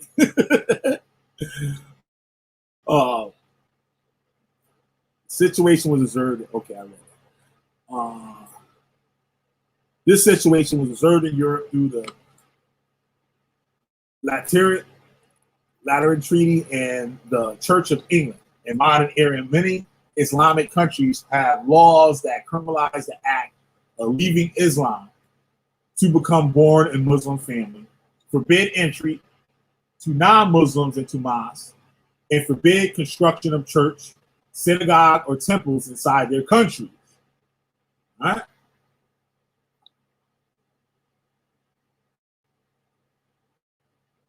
Relativism, the belief that all religions are equal in their value and that none of the religions give access to absolute truth. It is an extreme form of inclusivity. Likewise, syncretism, the attempt to take over creeds of practices from other religions, or even to blend practices of creeds from different religions into one new faith, is an extreme form of this interreligious dialogue. That's like what I was talking about, Paulo Miyambe, where they took basically 3 religions and put them together.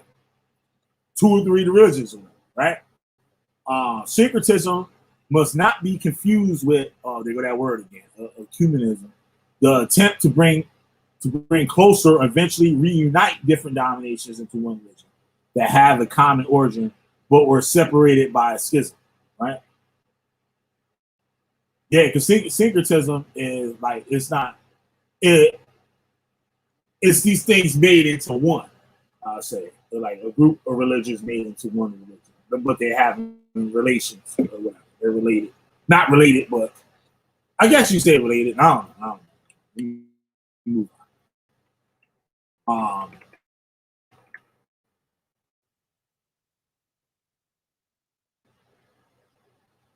Cultural and religious pluralism has a long history and development that reaches from antiquity to contemporary trends in postmodernity. German philosophers of religion, Ludwig Feuerbach and Ernest Troll, I don't even know how to pronounce it, concluded that Asian religious traditions, in particular Hinduism and Buddhism, were the earliest proponents of religious pluralism and granting of freedom to the individuals to choose their own faith and develop a personal religious construct within it. Jainism and other ancient Indian religion, another ancient Indian religion, as well as Taoism, have also always been inclusively flexible and have long favored religious pluralism for those who disagree with their religious viewpoints. The Age of Enlightenment in Europe triggered a sweeping transformation about religion after the French Revolution. Liberalism, democracy, civil and political rights, freedom of thought, separation of church and state, secularism, with rising acceptance of religious pluralism and decline of Christianity. According to Chad Meister, these pluralist trends in the Western thought, particularly since the 18th century, brought mainstream Christianity and Judaism closer to the Asian traditions of philosophical pluralism and religious tolerance. I think I'm going to skip over that. I want to get to the Islam thing. Let's see what I'm saying. Shit, already done here 2 damn hours. Damn, y'all been hanging out for 2 hours. That's what's up. I feel you.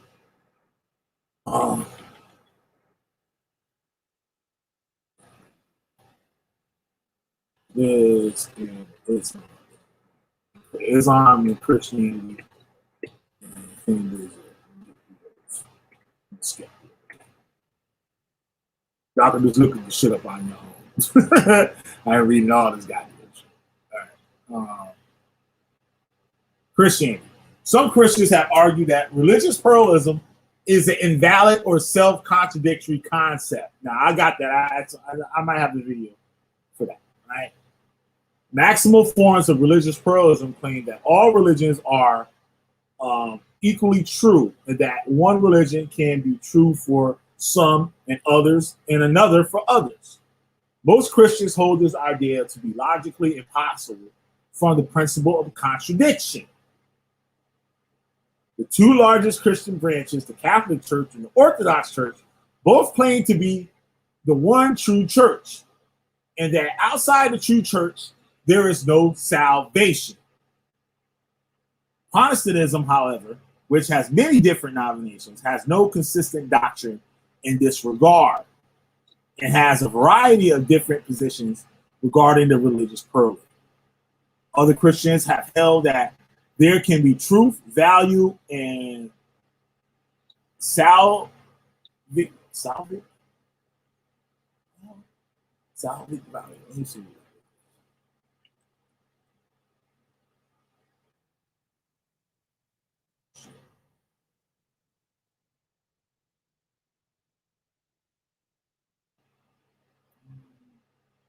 You see it.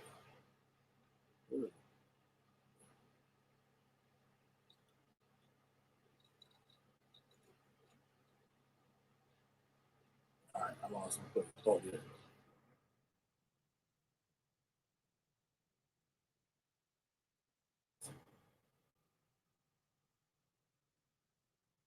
Okay. Used to refer to a person or thing.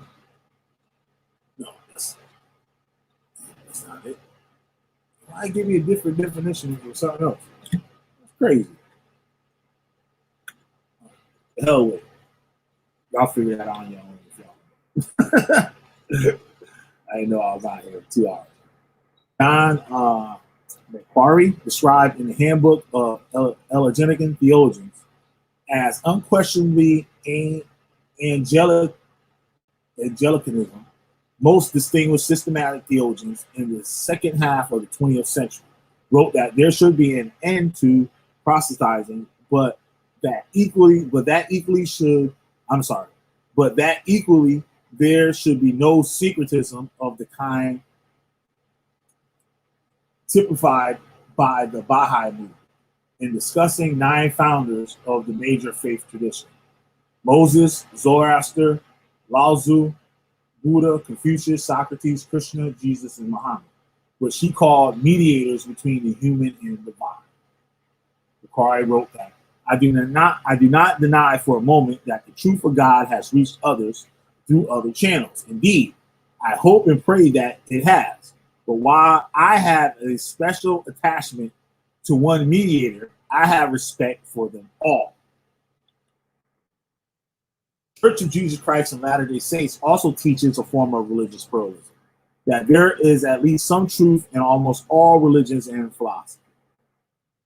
Classical Christian views before the Great Schism, mainstream Christianity confessed one holy Catholic and Apostolic Church. In the words of the Nicene Creed, Roman Catholic, Orthodox Christians, Episcopalians, and most Protestant Christian denominations still remain the belief furthermore. The Catholic Church makes the claim that it alone is the one and only true church founded by Jesus Christ. But the Eastern Orthodox, Oriental Orthodox churches also make this claim in respect to themselves. Church unity for these groups, as in the past, is something very visible and tangible, and schism was just as serious an offense as heresy. Following the Great Schism, Roman Catholicism sees and recognizes the Orthodox sacraments as valid, but illicit and without canonical jurisdiction. Eastern Orthodoxy does not have the concept of validity when applied to sacraments, but it considers the former Roman Catholic sacraments to be acceptable. And there is some recognition of Catholic sacraments among some, but not all Orthodox. Both generally mutually regard each other as heterodox and schismatic, while continuing to recognize each other as Christian, at least secundum quid.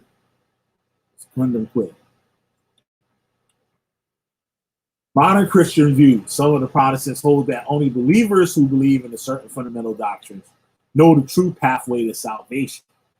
The core of this doctrine is that Jesus Christ was a perfect man and the Son of God, and that is the Son of God, and that he died and rose again for the wrongdoings of those who will accept the gift of salvation.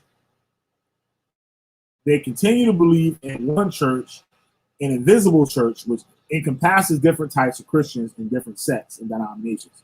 Believing in certain issues, they seem fundamental, while disunited on a variety of doctrines they deem non-fundamental. Many evangelical Protestants are doubtful of Roman Catholics or Eastern Orthodox can possibly be members of this invisible church. See? Now you got that. That's one thing that I all Protestants say. Roman Catholics, they ain't got the truth. As the Hebrew Israelites, like, they ain't got the truth. They ain't got the truth. You know what I mean? So, and usually they reject religious, typically restorationist movements rooted in the 19th century American Christianity, such as Mormonism, Christian Science, and Jehovah's Witnesses, as not distinctly Christian. Catholic Church, unlike some Protestant denominations, affirms developmental theology. I want to say something too, like with the Jehovah's Witnesses. How the Jehovah's Witnesses are, like, they're a cult, but they're accepted. Like, people don't want to deal with them, but they're not, like, people are nice to them. Like, they'll knock on somebody's door, and the people really don't want to be bothered with their hassle. And they open up the door and listen to what they got to say and be like, all right, I ain't fucking with y'all. All right. Just give me a little book, a little magazine, and I'll be out. And go about your business. Right?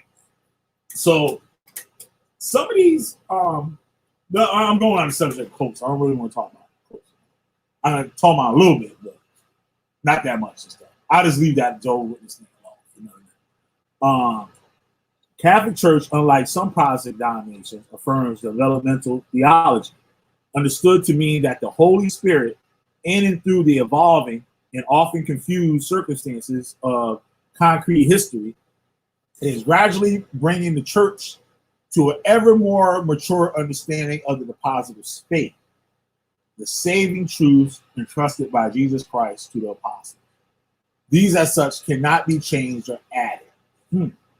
The church comes to recognize baptism of desire quite early in its history. Later, the church realizes that Romans 2:14-16, for example, allows for the salvation of non-Christians who do not have unobstructed exposure to Christian teachings. Wait. Church becomes a recognized baptism of desire.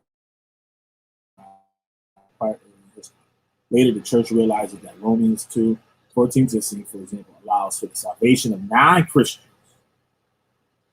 who do not have unobstructed exposure to Christian teaching. When Gentiles who have not the law do by nature, hold on. When Gentiles who do not have the law do by nature what the law requires, they show that what the law requires is written in their hearts. Various forms of implicit faith come to hold standing until the Vatican Council II, the church declares, nor shall divine providence deny the assistance necessary for salvation to those who, without any fault of theirs, have not yet arrived at an explicit knowledge of God, and who, not without grace, strive to lead a good life.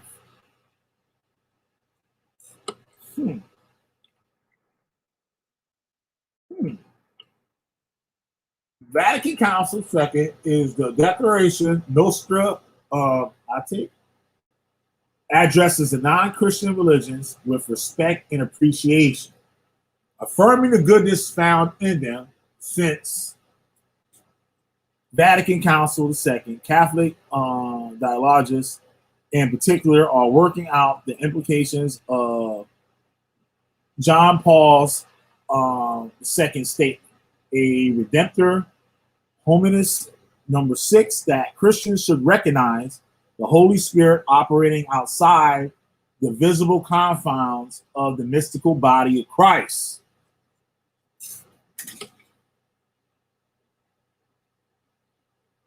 Wow. Redemptor, I'm going to sleep that.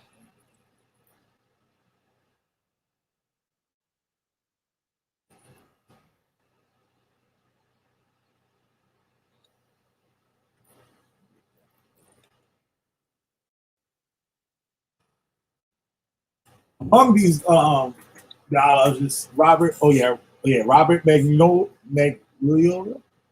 an affiliate of the Italian community, Vangelo e Zen, the Gospel and Zen, Di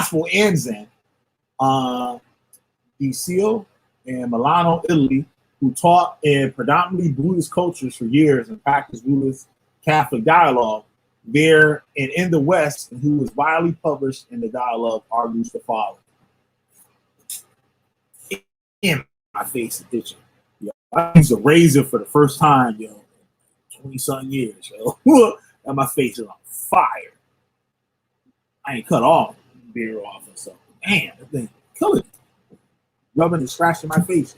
Damn. Y'all probably can hear it. He's scratching my face. If God has willed that all persons be saved, but has not sent the opportunity of Christian conversions to all, how can we not conclude that God wills those good Buddhists in this latter category to live, flourish, and die as good Buddhists? That's a great question. That's a great question.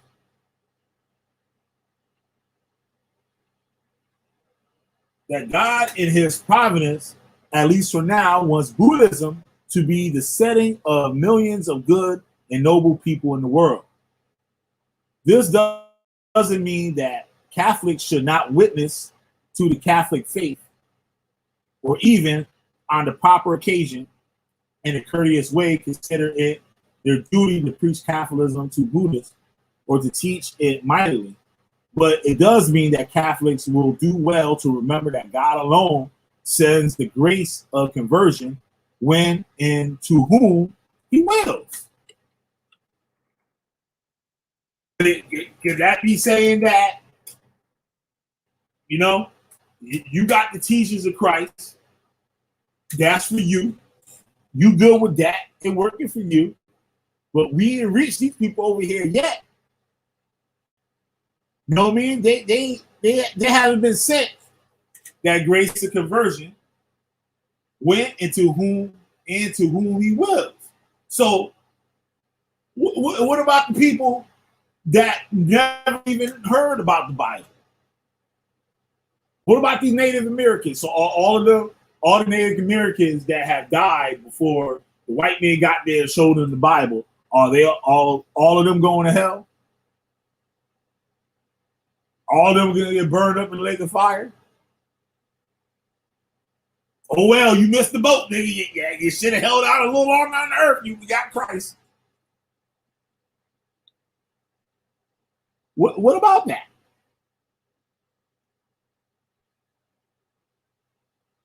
What about like this old ladies that been in the church, right? This like when I Hebrew Israelite, right? You look at Hebrew Israelites. So I kind of forgot my thought.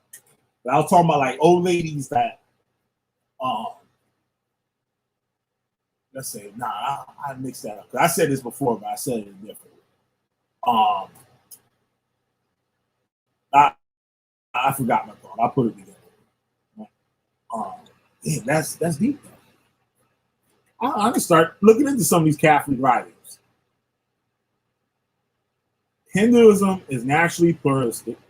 A well-known Rigvedic hymn says, "Truth is one, though the sages know it varies." Similarly, in the Bhagavad Gita is an ill book. Like I listened to the audio book. I used to have Bhagavad Gita when I was into that. Like I wasn't like really into it, but I used to study it, and I knew some people that were like Hare Krishnas. Right? So I got a Bhagavad Gita and stuff. I think I stole it from the library or something. Maybe I didn't steal it from the library, allegedly, right? And no, I think I found it at a Goodwill or something like that, or like a used bookstore. Tell you the truth. And it's an awesome book. Like you read it, a little bugged out, but it's a beautiful book. It's a very beautiful book, right? So this is something from out of there. It says, God manifesting as an incarnation states, as people approach me, so I receive them. All paths lead to me. The Hindu religion has no theological difficulties in accepting degrees of truth in other religions. According to Swami Bhaskarananda, why could I guess I pronounced that wrong, but all the other words and stuff, I'd be like, how the hell do you say that? Hinduism emphasizes that everyone actually worships the same God, whether one knows it or not. According to the Advaita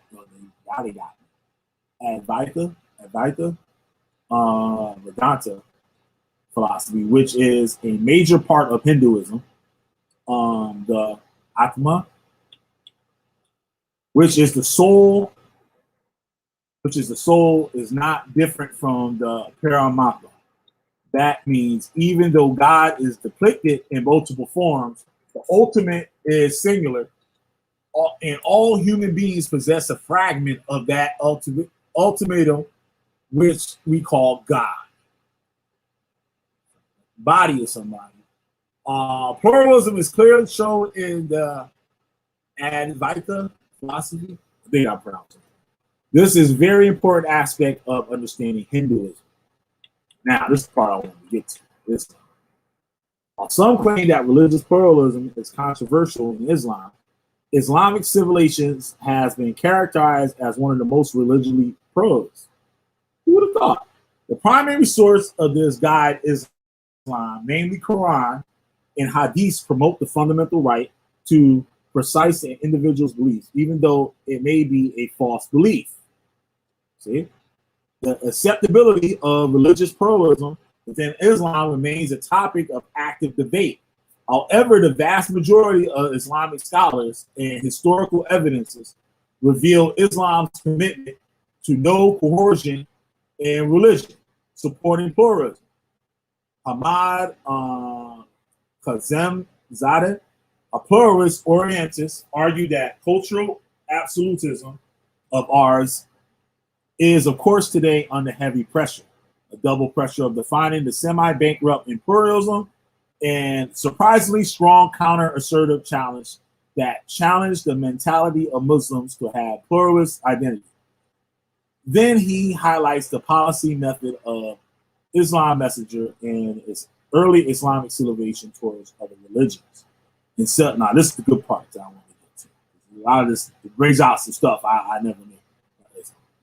In several surah, Quran asks Muslims to remain steadfast with Islam and not yield to the vain desires of other religions and non-unbelievers.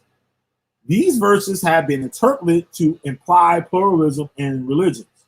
For example, Surah Al-Ma'idah, verses 47 through 49 state, let the people of the gospel judge by what Allah hath revealed therein.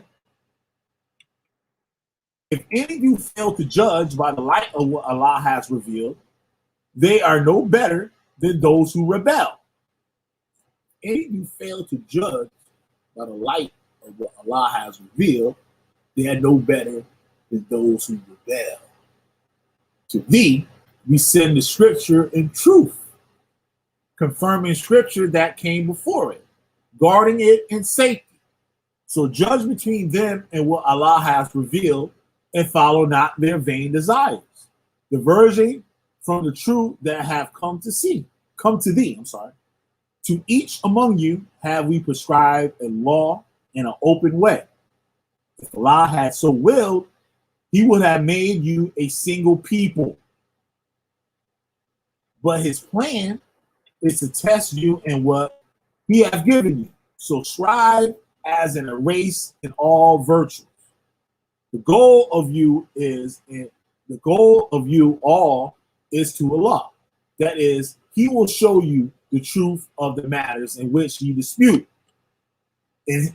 And this he commands, judge thou between them by what Allah has revealed, and follow not their vain desires, but beware of them, lest they beguile thee from any of that teaching which Allah has sent down to thee. And if they turn away, be absurd that for some of their crime, it is Allah's purpose to punish them. And truly most men are rebellious. Surah Al-Aqaba, verses 45 through 47 state, recite what is sent of the block of inspiration to thee, and establish regular prayer. For prayer restrains from shameful and unjust deeds. And remembrance of Allah is the greatest thing in life without doubt. And Allah knows the deeds of ye do. And dispute ye not with the people of the book, except with means better than mere disputation, unless it be with those of them who inflict wrong and injury, but say, we believe in the revelation which has come down to us, and that which came down to you. Our Allah and your Allah is one, and it is him we bow in Islam. And thus it is that we have sent down the book to thee. So the people of the book believe therein, as also do some of the pagans, Arabs. And none but unbelievers reject our signs. Surah Al-Imran, verses 62 through 66 state, this is the true account, that there is no God except Allah. And Allah, he is indeed exalted in power and wise. But if they turn back, Allah hath full knowledge of those who do mischief. Say, O people of the book, come to common terms as between us and you, that we worship none but Allah, that we associate no partners with it, that we erect not from among ourselves lords and patrons other than Allah. If they turn back, say ye, bear witness that we at least are Muslims, bowing to Allah's will. Ye people of the book, why dispute ye about Abraham, when the law and the gospel were not revealed till after him? If then they turn back, say, bear witness that we at least are Muslims, bowing to Allah's will. Ye people of the book, why dispute ye about Abraham when the law and the gospel were not revealed till after? Have you no understanding? Ye are those who fell to disputing even in matters of which ye had some knowledge. But why dispute ye in matters in which you have no knowledge? It is Allah who knows, and ye who know not. Surah Al-Kafirun, verses 1 through 6 states, say, O ye that reject faith, I worship not which ye worship,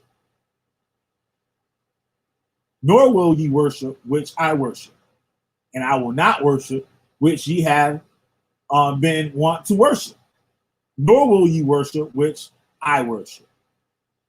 To you be your way, and to me mine.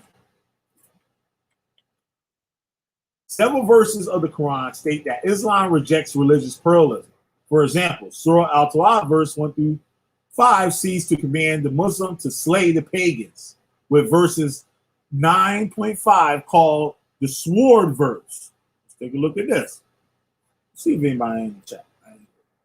See if there's one head up. Still one head up in here.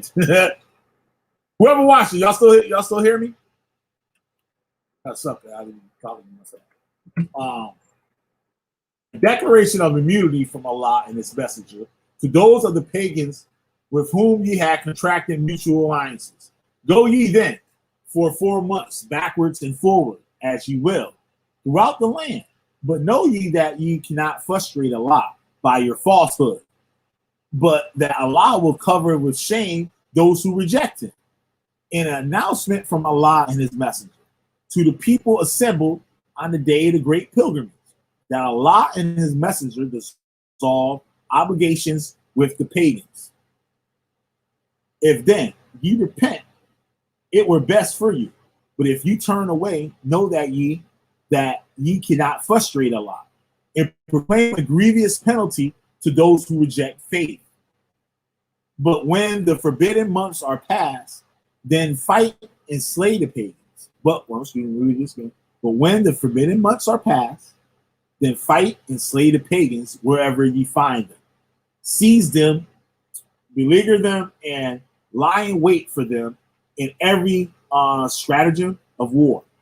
But if they repent and establish regular prayers and practice regular charity, then open the way for them. For Allah is all forgiving, most merciful. However, this verse has been explained. Hostilities were frozen for a 3-month period during which the Arabs pledged not to wage war. Prophet Muhammad was inspired to use this period to encourage the combatants to join the Muslim ranks, or if they chose, to leave the area that was under Muslims' rule. However, if they were to resume hostilities, then the Muslims would fight back until victorious. Now, see, this is how people can take things and twist it. Now, you see the explanation here, like what it's talking about. But somebody of other faith, Hebrew Israelite, Christians, Jehovah's Witnesses, whatever, would take that scripture and they would use that. I've seen people use that in their videos. I've used stuff like this in my, I don't know about videos, but I have spoke to other people and used some of these things to speak against Islam. And I actually know what I'm talking about. I did a great video on There was another video that I said I was going to put in the chat. I already forgot it. But it was off the damn phone. So I was trying to say. All right, anyway, let me just keep it. One is inspired to note that even in this context of war, the verse concludes by emphasizing the divine attributes of mercy and forgiveness. To minimize hostilities, the Quran ordered Muslims to grant asylum to anyone, even an enemy, who sought refuge. Asylum would be granted according to the custom of chivalry. A person would be told the message of the Quran, but not coerced into accepting that message.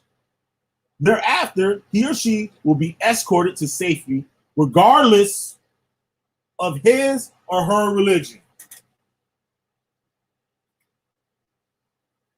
You hear that? That's the Quran. Is that not a horrible thing to do?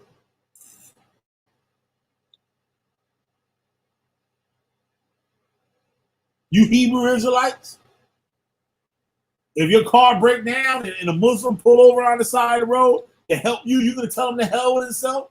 Just like the sister that was on here, Sister Mary, talking about her husband had the kidney transplant, right? And he afterwards he said, if I know that was a damn Edomite, I would have never got it. I wouldn't have took it. You see how dangerous that is?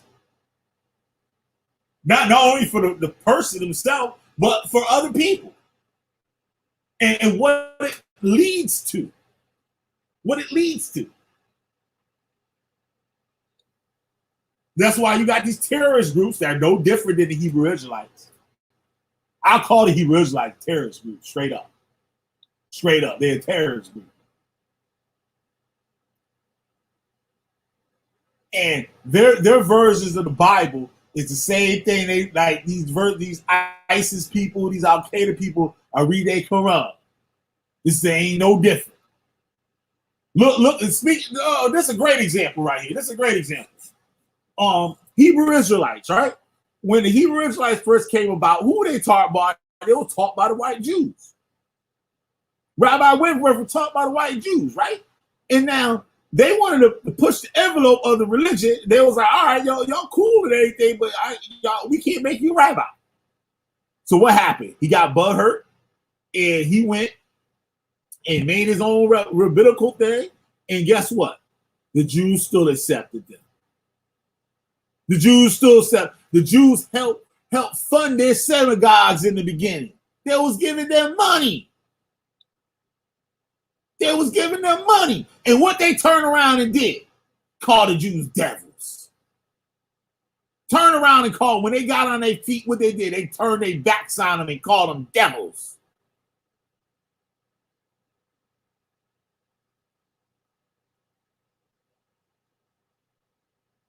When these Jewish people did the same thing, we read and know what this Quran said.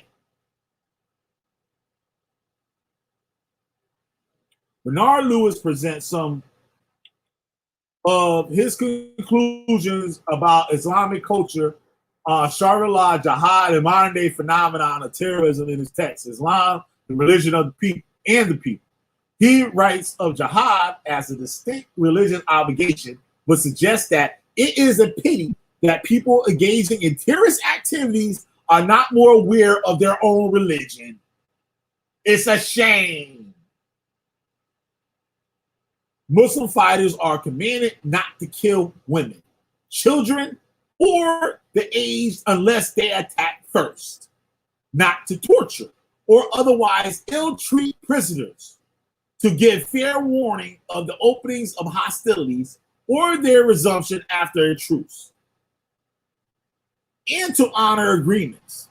At no time did the classical jurists offer any approval of legitimacy to what we nowadays call terrorism, nor indeed is there any evidence of the use of terrorism as it is practiced nowadays? In Surah Al-Tawbah, verses 29 demands Muslims to fight to all those who do not believe in Islam, including, demands Muslims to fight all those who do not believe in Islam, including Christians and Jews, people of the book, until they pay the jizya. They pay the jizya. A tax in a willing submission. Fight those who believe not in Allah, fight those who believe not in Allah, nor the last day, nor hold that forbidden which has been forbidden by Allah in his messenger, nor acknowledge the religion of truth, even if they are the people of the book, until they pay the jizya with willing submission and feel themselves subdued. Most people have concluded from verse 9-29 that Muslims are commanded to attack non-Muslims. Now, some of y'all Christians guilty of that. I know coke Christians quick to pull those scriptures out of the Quran. Vocab and that old dude, one of the dudes, the Christian apologist dudes from back in the day, one that beat up that Hebrew Israelite. Not physically beat him up, but beat him up in a debate. I think it was that dude. What's his name? Something White or something. This old white man right here, right? I believe. Well, not if it wasn't him, it was one of those people in his like little circle or something, right? He'll be quick to pull these scriptures out without full understanding of the scriptures, just like a Hebrew Israelite. You see that? This is why I made the video. Some people have concluded from verse 9-29 that Muslims are commanded to attack all non-Muslims until they pay money. But Shaka Jalal Abu-Rab writes, these ayat, Quranic verses, stress the necessity of fighting against the people of the scripture. But under what conditions? See? When previously established the fact that the Islamic State is not permitted to attack non-Muslims who are not hostile to Islam, who do not oppress Muslims or try to convert Muslims by force from their religion, or expel them from their lands, or wage war against them, or prepare for attacks against them.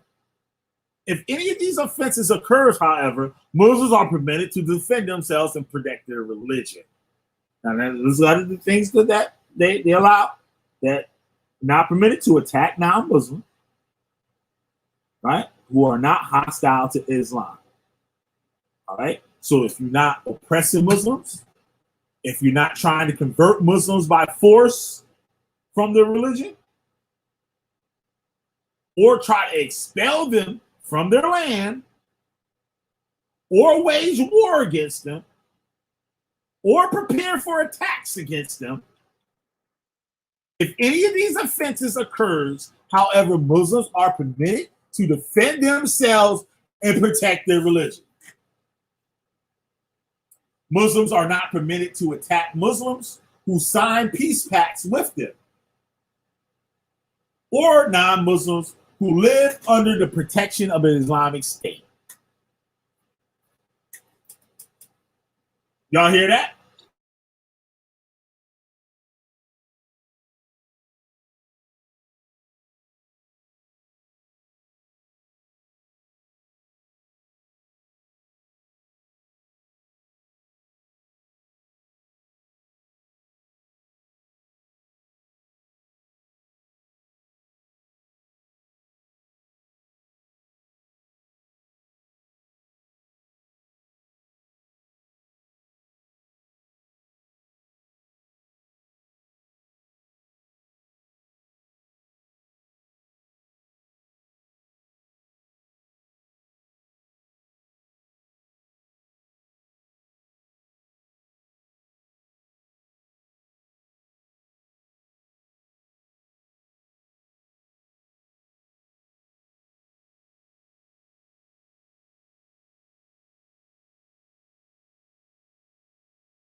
All right, I'm back.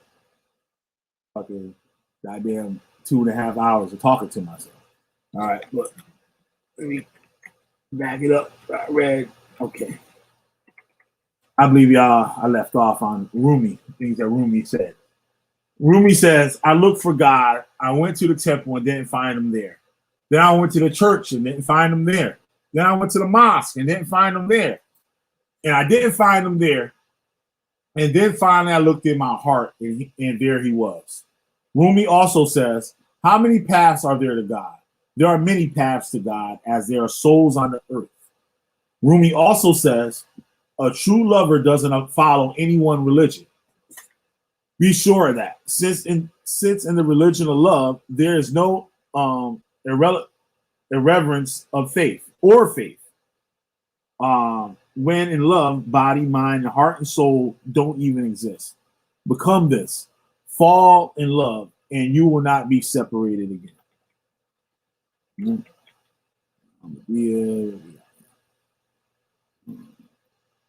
Jainism is a deep religion. When I was studying the Hare Krishna thing and stuff, I came across Jainism. The Jains, for example, this is something I remember. I was young, a young kid, probably like 18 or something like that, 17, 18, when I was studying this. Jains, they don't believe in killing nothing. And their temples, they're sweet everywhere they walk. They have a broom, right? And where they step, it's sweet. If there's any insects or anything on the ground, it gets swept out of the way of the path of their foot. So they don't kill anything. Like their temples are infested with mice and all types of crazy stuff. They don't believe in killing animals at all.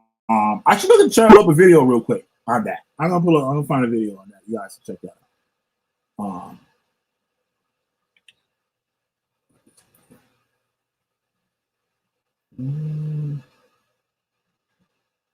Yeah, I was gonna play this. I ain't gonna play this. It's too strong for y'all niggas.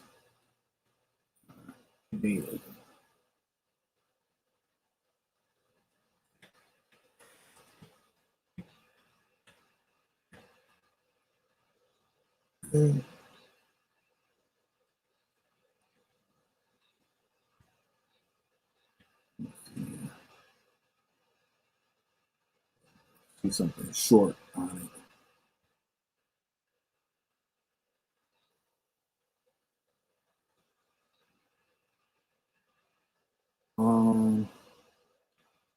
That's too long. Okay, this one should be good.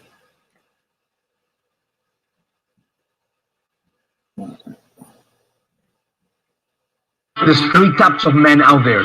Man number one is the guy who's a victim, who doesn't have the capacity to execute, so he blames everyone. He blames his wife, he blames his business, he blames the economy, and he's looking for a savior. Guys who are looking for a savior, they don't have the capacity to save themselves. Type of man number two is the one that's consuming information. He never feels ready. He never feels that he has. In October 2016, a 13-year-old girl in India died after completing a 68-day religious fast. The girl and her family were devout followers of Jainism, which celebrates a lifestyle of radical self-control and restriction.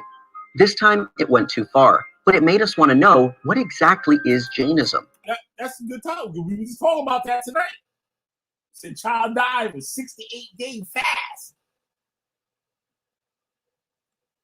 Well, Jainism is an ancient religion largely concentrated in India. Its followers don't worship one omnipotent creator god, like Christianity or Islam. Rather, Jains believe that the universe is made up of jiva, which is souls or consciousness, and ajiva, which is time, space, physical matter, and everything else that doesn't have a soul. Both jiva and ajiva are thought to have existed forever and can never be destroyed. Jains believe that souls live in a cycle of reincarnation, and that karma, which are impurities that result from conscious actions, attach to the soul throughout life. The ultimate goal of Jainism is to eliminate all karma. Those without any karma are thought to be liberated from the cycle of life and death, and instead become a perfect godlike being, or moksha. Achieving this divine existence is the purpose of life for Jains. Unlike other religions that emphasize a final judgment day, there's no supreme being to cleanse your karma or forgive your sins. As a result, followers must reach liberation on their own through a life of strict self-discipline and righteousness. Specifically, Jains must make 5 vows to achieve moksha.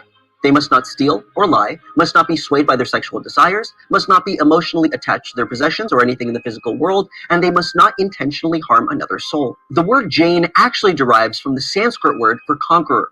Thus, the goal of the Jain is to conquer all things that would prevent salvation. The vow of nonviolence is one of the most defining features of Jainism, because of the great lengths followers take to adhere to it. Jain monks are known to sweep away insects from the street so that they're not stepped on, and although You hear that? That's what I was talking about. Yeah, they sweep in front of their feet so they don't step on anything. all Jains are vegetarians and many are vegans, some will go as far as not eating root vegetables, such as potatoes or onions, because of the tiny organisms that are injured during harvest. One of the most striking symbols of Jainism is the swastika. Before it was used by the Nazis, the swastika was Sanskrit for well-being, adopted by Jains to symbolize the cycle of reincarnation. They could be reborn as a human, a hellish being, a subhuman, which is like a plant, or a heavenly being. These 4 existences are symbolized by the 4 points on the swastika. Jainism developed alongside Buddhism and Hinduism around 6th century BC, and as a result, the religions have a number of similarities. For instance, both Hindus and Jains believe in karma and reincarnation. However, Jains reject the idea of a creator god and a hierarchy-based caste system. It's thought that there are millions of followers of Jainism, although an exact figure is hard to determine. A vast majority live in India. However, the religion can also be found in immigrant communities in Kenya, the US, Canada, and the UK. Jainism is revered around the world for its radical austerity and commitment to nonviolence. If you're a fan of innovative storytelling, you should check out Seeker VR. Our newest YouTube channel has all our 360 videos in one place. If you ever wondered what it would be like to hear color and see sound, in this special 360 episode, we show you what it's like to have synesthesia. It was a final music theory course for my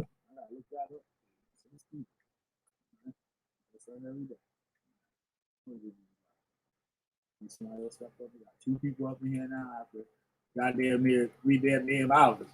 About time. But let's read a little bit about these things.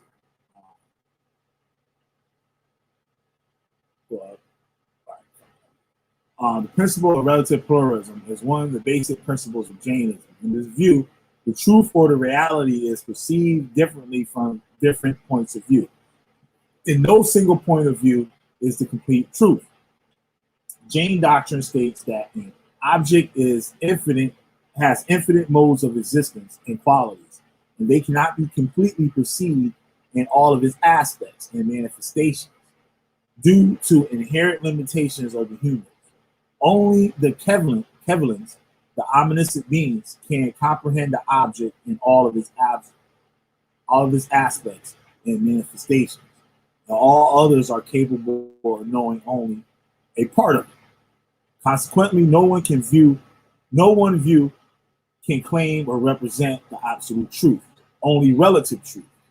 Jains compare all attempts to proclaim absolute truth with Ganyaya, or the maximum of the blind men in elephant, wherein all blind men claim to explain the true experience.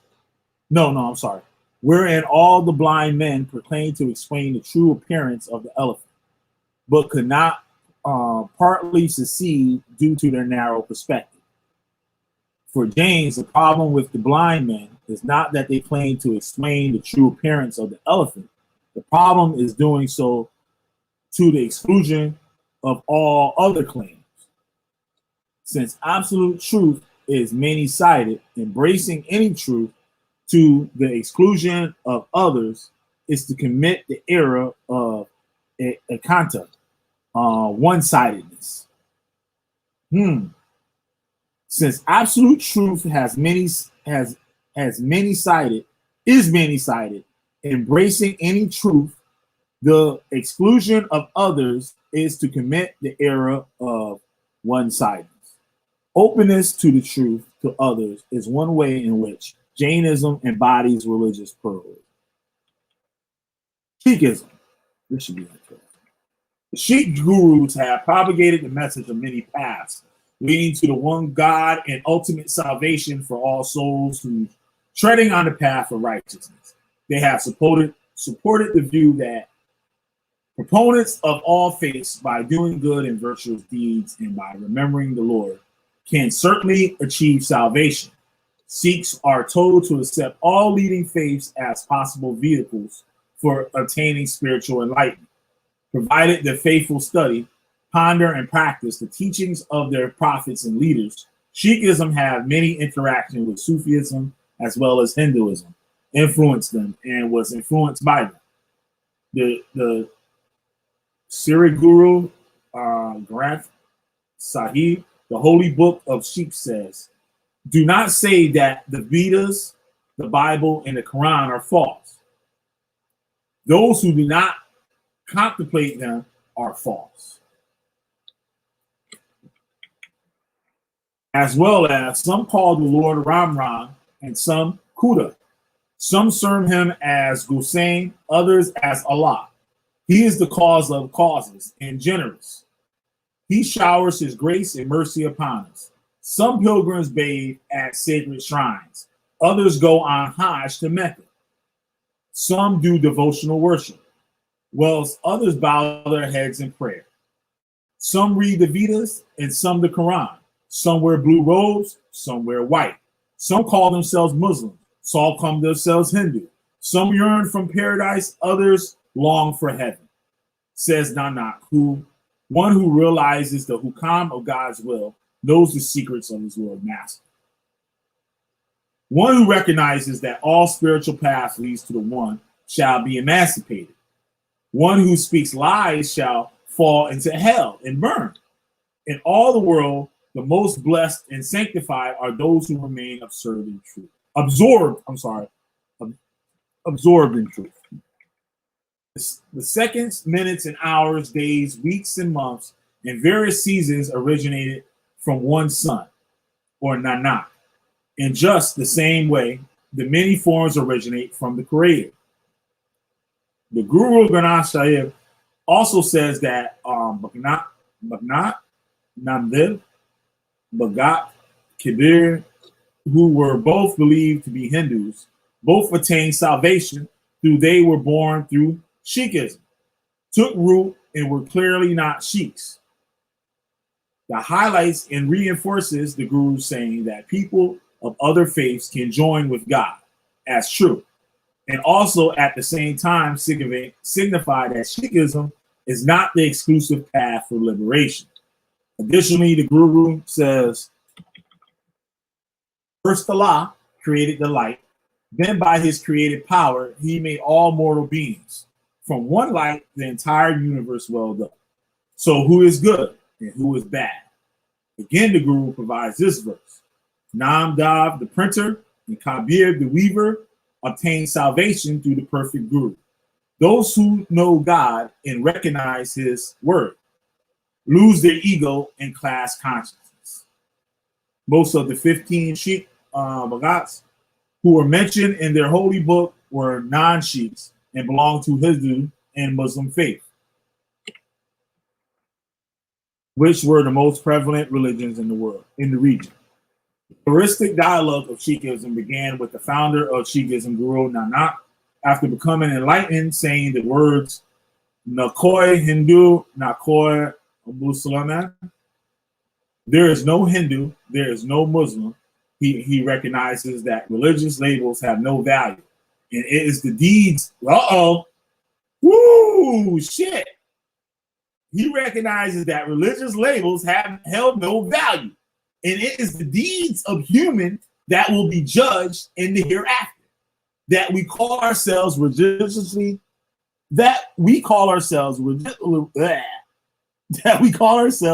religiously hold no value. So calling yourself Christian, calling yourself a Muslim, calling yourself a Hindu don't amount to shit. What amounts to shit is your deeds.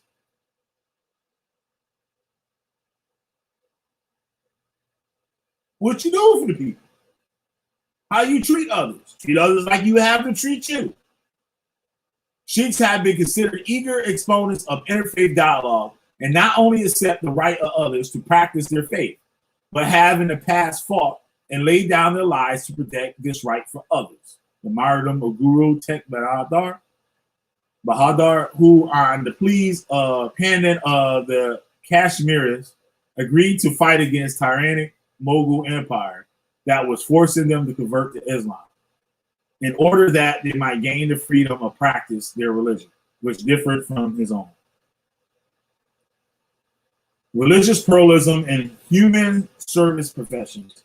The concept of religious pluralism is also relevant to human service professions such as psychology and social work, as well as medicine and nursing, in which trained professionals may interact with clients from diverse faith traditions. For example, psychologist Kenneth Pargament has described 4 possible stances towards client religious and spiritual beliefs, which he called rejectionist, exclusiveness, constructivist, and pluralist. Unlike the constructivist stance, the pluralist stance recognizes the existence of a religious or spiritual absolute reality, but allows for multiple interpretations and paths towards it. In contrast to the exclusivist, who maintains that there is a single path up the mountain of God, the pluralists recognize many paths as valid. Although both the exclusivist and the pluralist may agree on the existence of religious or spiritual reality, the pluralist recognizes that this reality is expressed in different cultures and by different people in different ways. Because humans are mortal and limited, a single human religious system cannot encompass all of the religious or spiritual absolute reality. Importantly, the pluralistic therapist can hold personal religious beliefs while appreciating those of a client with different religious beliefs.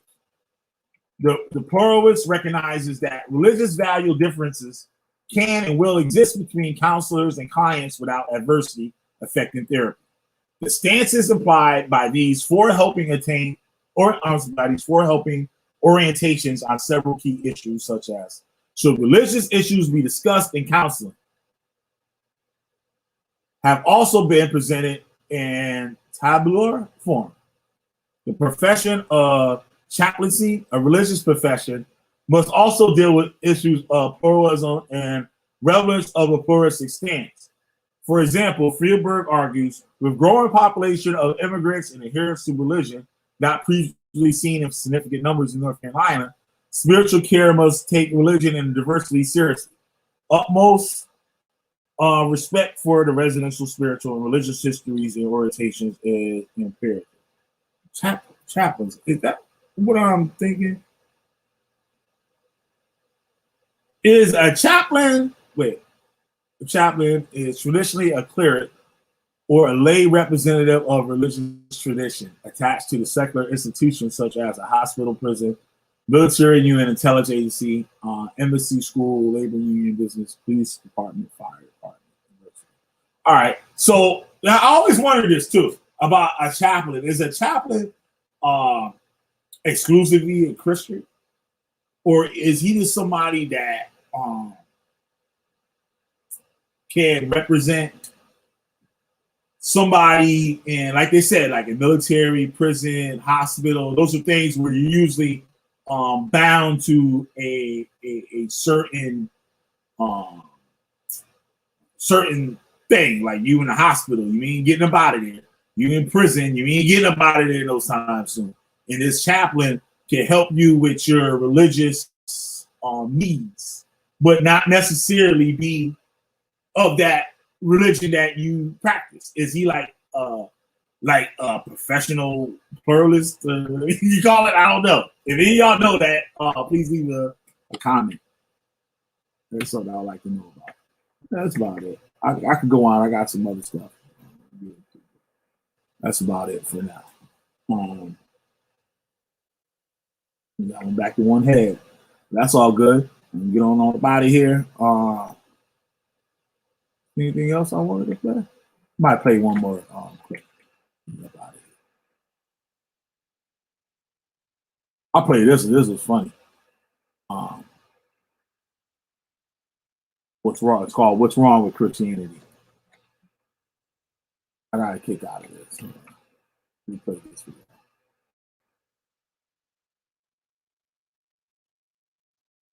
Trip my man up. They have my man all tripped up. Watch this. Have my man all tripped up.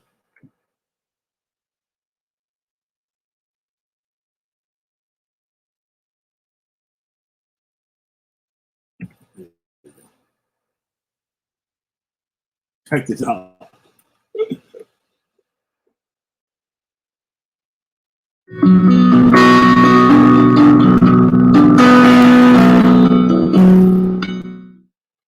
You're from the Netherlands? Yes. You have a religion? Yes, I'm a Christian. Let me ask you a question about your religion. What do they teach you? Is God in the heart of the devil? What do you think? It is a bad question. It is not right. What's the answer? See, now, he gonna shake him up a little bit. He asked him, "Is God in the heart of the devil?" Like, this is a Jewish man, and I guess this is a Christian visiting probably the Wailing Wall or something like that. Probably because he got to wear that the kippah, he got to wear the yarmulke.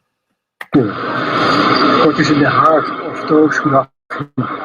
So God, you said, is not in the heart of the devil.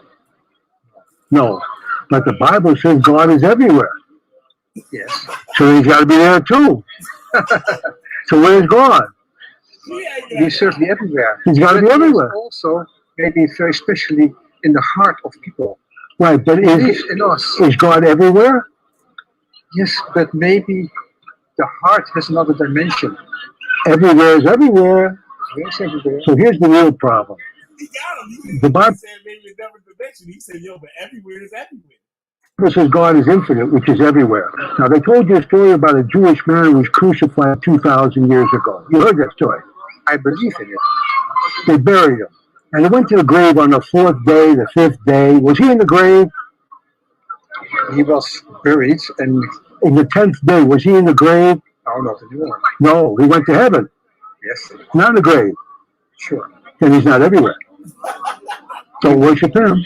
Oh no, I This kind of stupid, yo, but it is funny how he's worship him because he changed my life and he saved my life. But is he everywhere? Is he in the heart of the devil? I have my doubts, but Okay, maybe you better ask him because. Well, I'm asking you, what do you believe? I believe in Jesus Christ, Yeah, He is the Son of God. Well, That's what I good, but do you call God your father? Yes, And you're the son of God. I'm a child. It says you call God your father, Yes, so you're his son. yes. Okay, I'm now, a child of Him. is God everywhere? He is everywhere. Is God in the grave? He is in the grave, came out of the grave. Is God in the grave? King David said in Psalms 139, if I go to the deepest depths, you are there. God's everywhere. He said, David said it, that you go to the depths of the earth and say God is there. The Lord reach everywhere. Now, is your man that was crucified in the grave? Yes. No, you told me he was risen. He's not in the grave. He was in the grave. Is he in the grave now? No. Then he's not everywhere. Don't worship him. He's a jerk, yo. He's a jerk. Hold on. He's a fucking asshole. Is that? Oh, snap! Then he got his own. All right, I'm gonna check that out. I'm gonna be pulling more bullshit from him in the future. That he's a nut. You tripped the Christian all up. You know what to say? Like, wait a minute. I just had some fun or something. He said he was everywhere. I look for this. Man, let's go with this.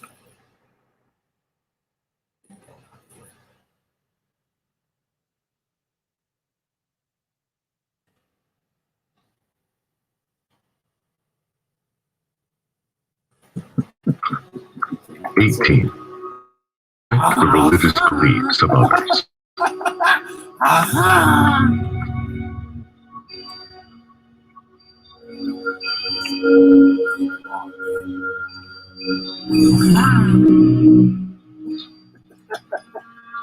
Tolerance is a good cornerstone on which to build human relationships. When one views the slaughter and suffering caused by religious intolerance down all the history of man and in modern times, one can see 18. Respect the religious beliefs of others. What else, sound y'all?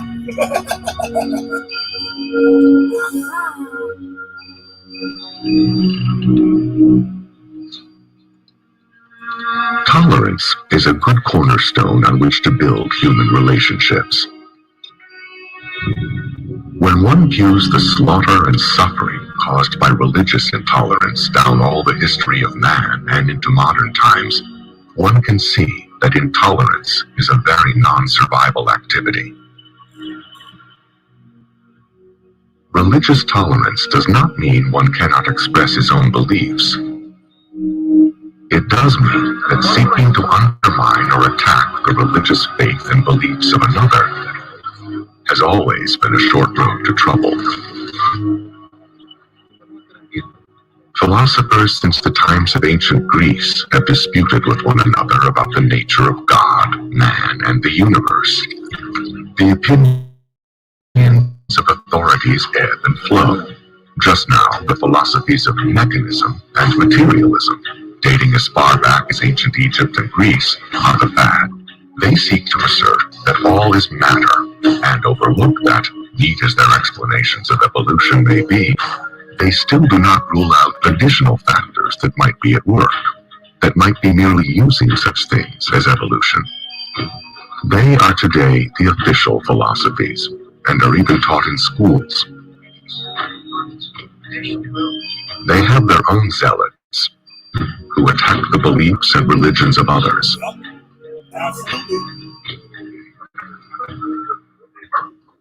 The result can be intolerance and contention.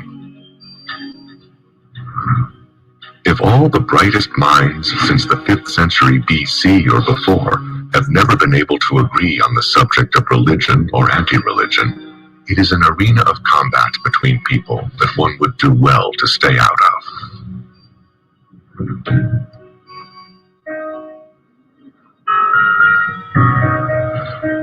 In this sea of contention, one bright principle has emerged. The right to believe as one chooses.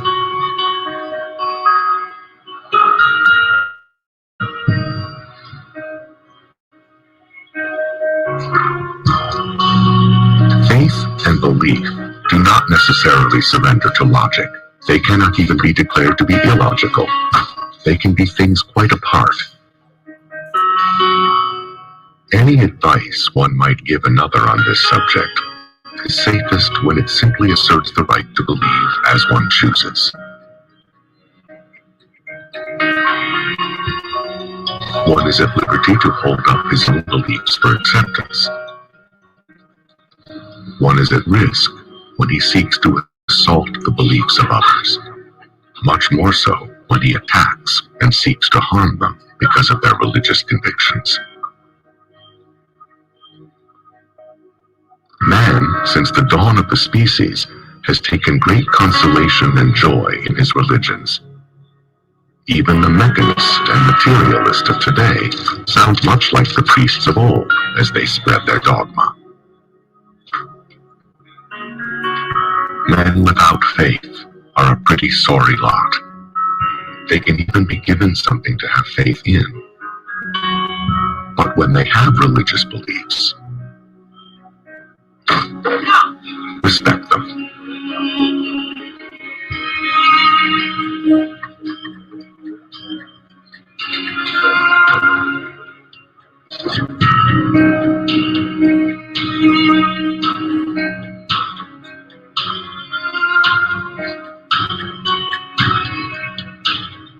The way to happiness can become contentious when one fails to respect the religious beliefs of others.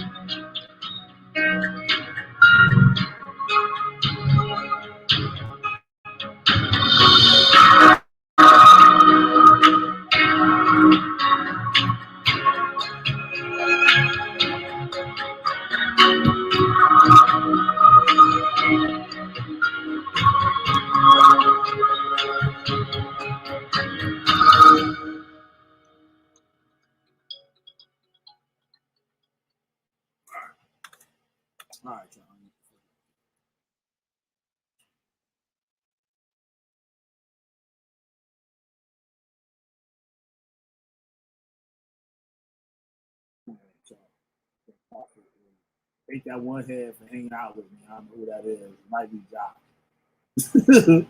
Big dog for chilling. Thank you for chilling. It's my very pleasant duty to welcome Neil Price here and welcome all of you. We've been trying to get Neil over to Cornell for a number of years now, so I'm delighted that this has finally worked out, and I'm very excited to hear what he will have to say to us in a few minutes.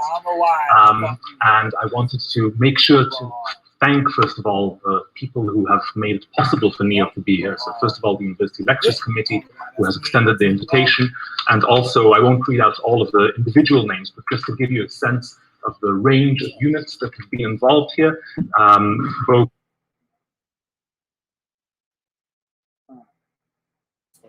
that, I don't know what I'm going to do. So tomorrow, I'm doing on something. I don't know. Let me check out some of this Catholic stuff. I might get some Catholic people out here to explain something. Then get some Muslims on here. I don't know. They have some questions and stuff. I don't know. I think this is a good show. I think it's one of those shows that ain't going to get the views that it deserves. It's quite many others. When you look at a lot of the videos on my channel that don't got a lot of views, some of those videos are real good. You gotta don't sleep on those. But, no else to say. Are you tolerable of other people's religions? Are you willing to respect other people's religions? I don't know. But we're not here. It's been 3 hours. I am Killer B. Goddamn witch finder general. You get a witch, harming the people. That's manipulating the people. Causing chaos and confusion amongst the people. Hatred amongst the people. Guess what? You already know. I'll burn their asses up. Good night, y'all. Played on the screen so vividly that you think. This man showed no mercy in the pursuit and interrogation of his victims. He was called the Witch Finder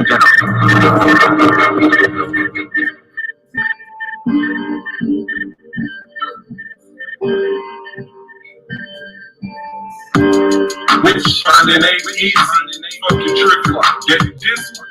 Y'all can get your hands locked, spin away like prisoners. Intelligence agencies tracing. Seeing what I did lately, amazing. They not seeing all the sheep graceful. Flaming pins of Josh, get rocked. Mountaintops go fly. Right enough, fight enough. But I'm so ice and I expose. Fuck y'all clothes, costume shop roll. Catch info like a stroll. Feeling old, so grab a switch. I'ma stole my foes cause they snitch. Since they can't ruin me, I'ma ruin them. That chopped off head still spins. Burning witches and they said, you can't lie, we can't die. I know what y'all said. Just as flesh decay, but eternally, I don't see it that way. I paved the road clear is what you said. But your thought gonna leave people dead. Claim God, the God don't know you. Watch your desires overthrow you. Man fall down, man go boom. Mask wearing like doom. All caps like y'all yelling. That's a rap. Might as well be felons. Y'all words are leprosy. On YouTube, acting precious. This the nexus. Feel the sun from the solar plexus. Taste like breakfast. Finding all those devices that detect us. Yo, show respect, cuz. And what line of business might it be? God's business.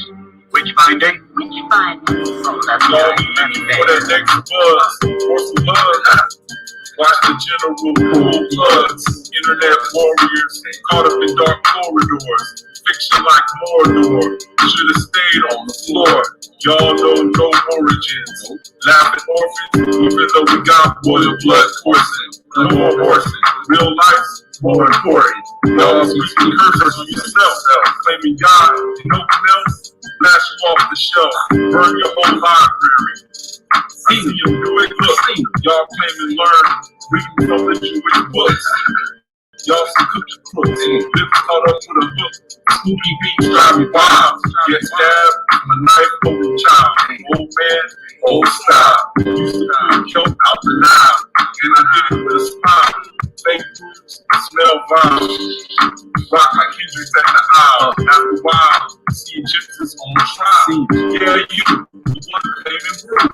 Unglued and unlooted, expose their actions fully. Yeah, I'm the bully, that's fine. This is how you get bullied straight from the mind. Burning them. We cats out there, you have faith, y'all have faith. They read all this, they do all this. Claiming they speaking languages and curses.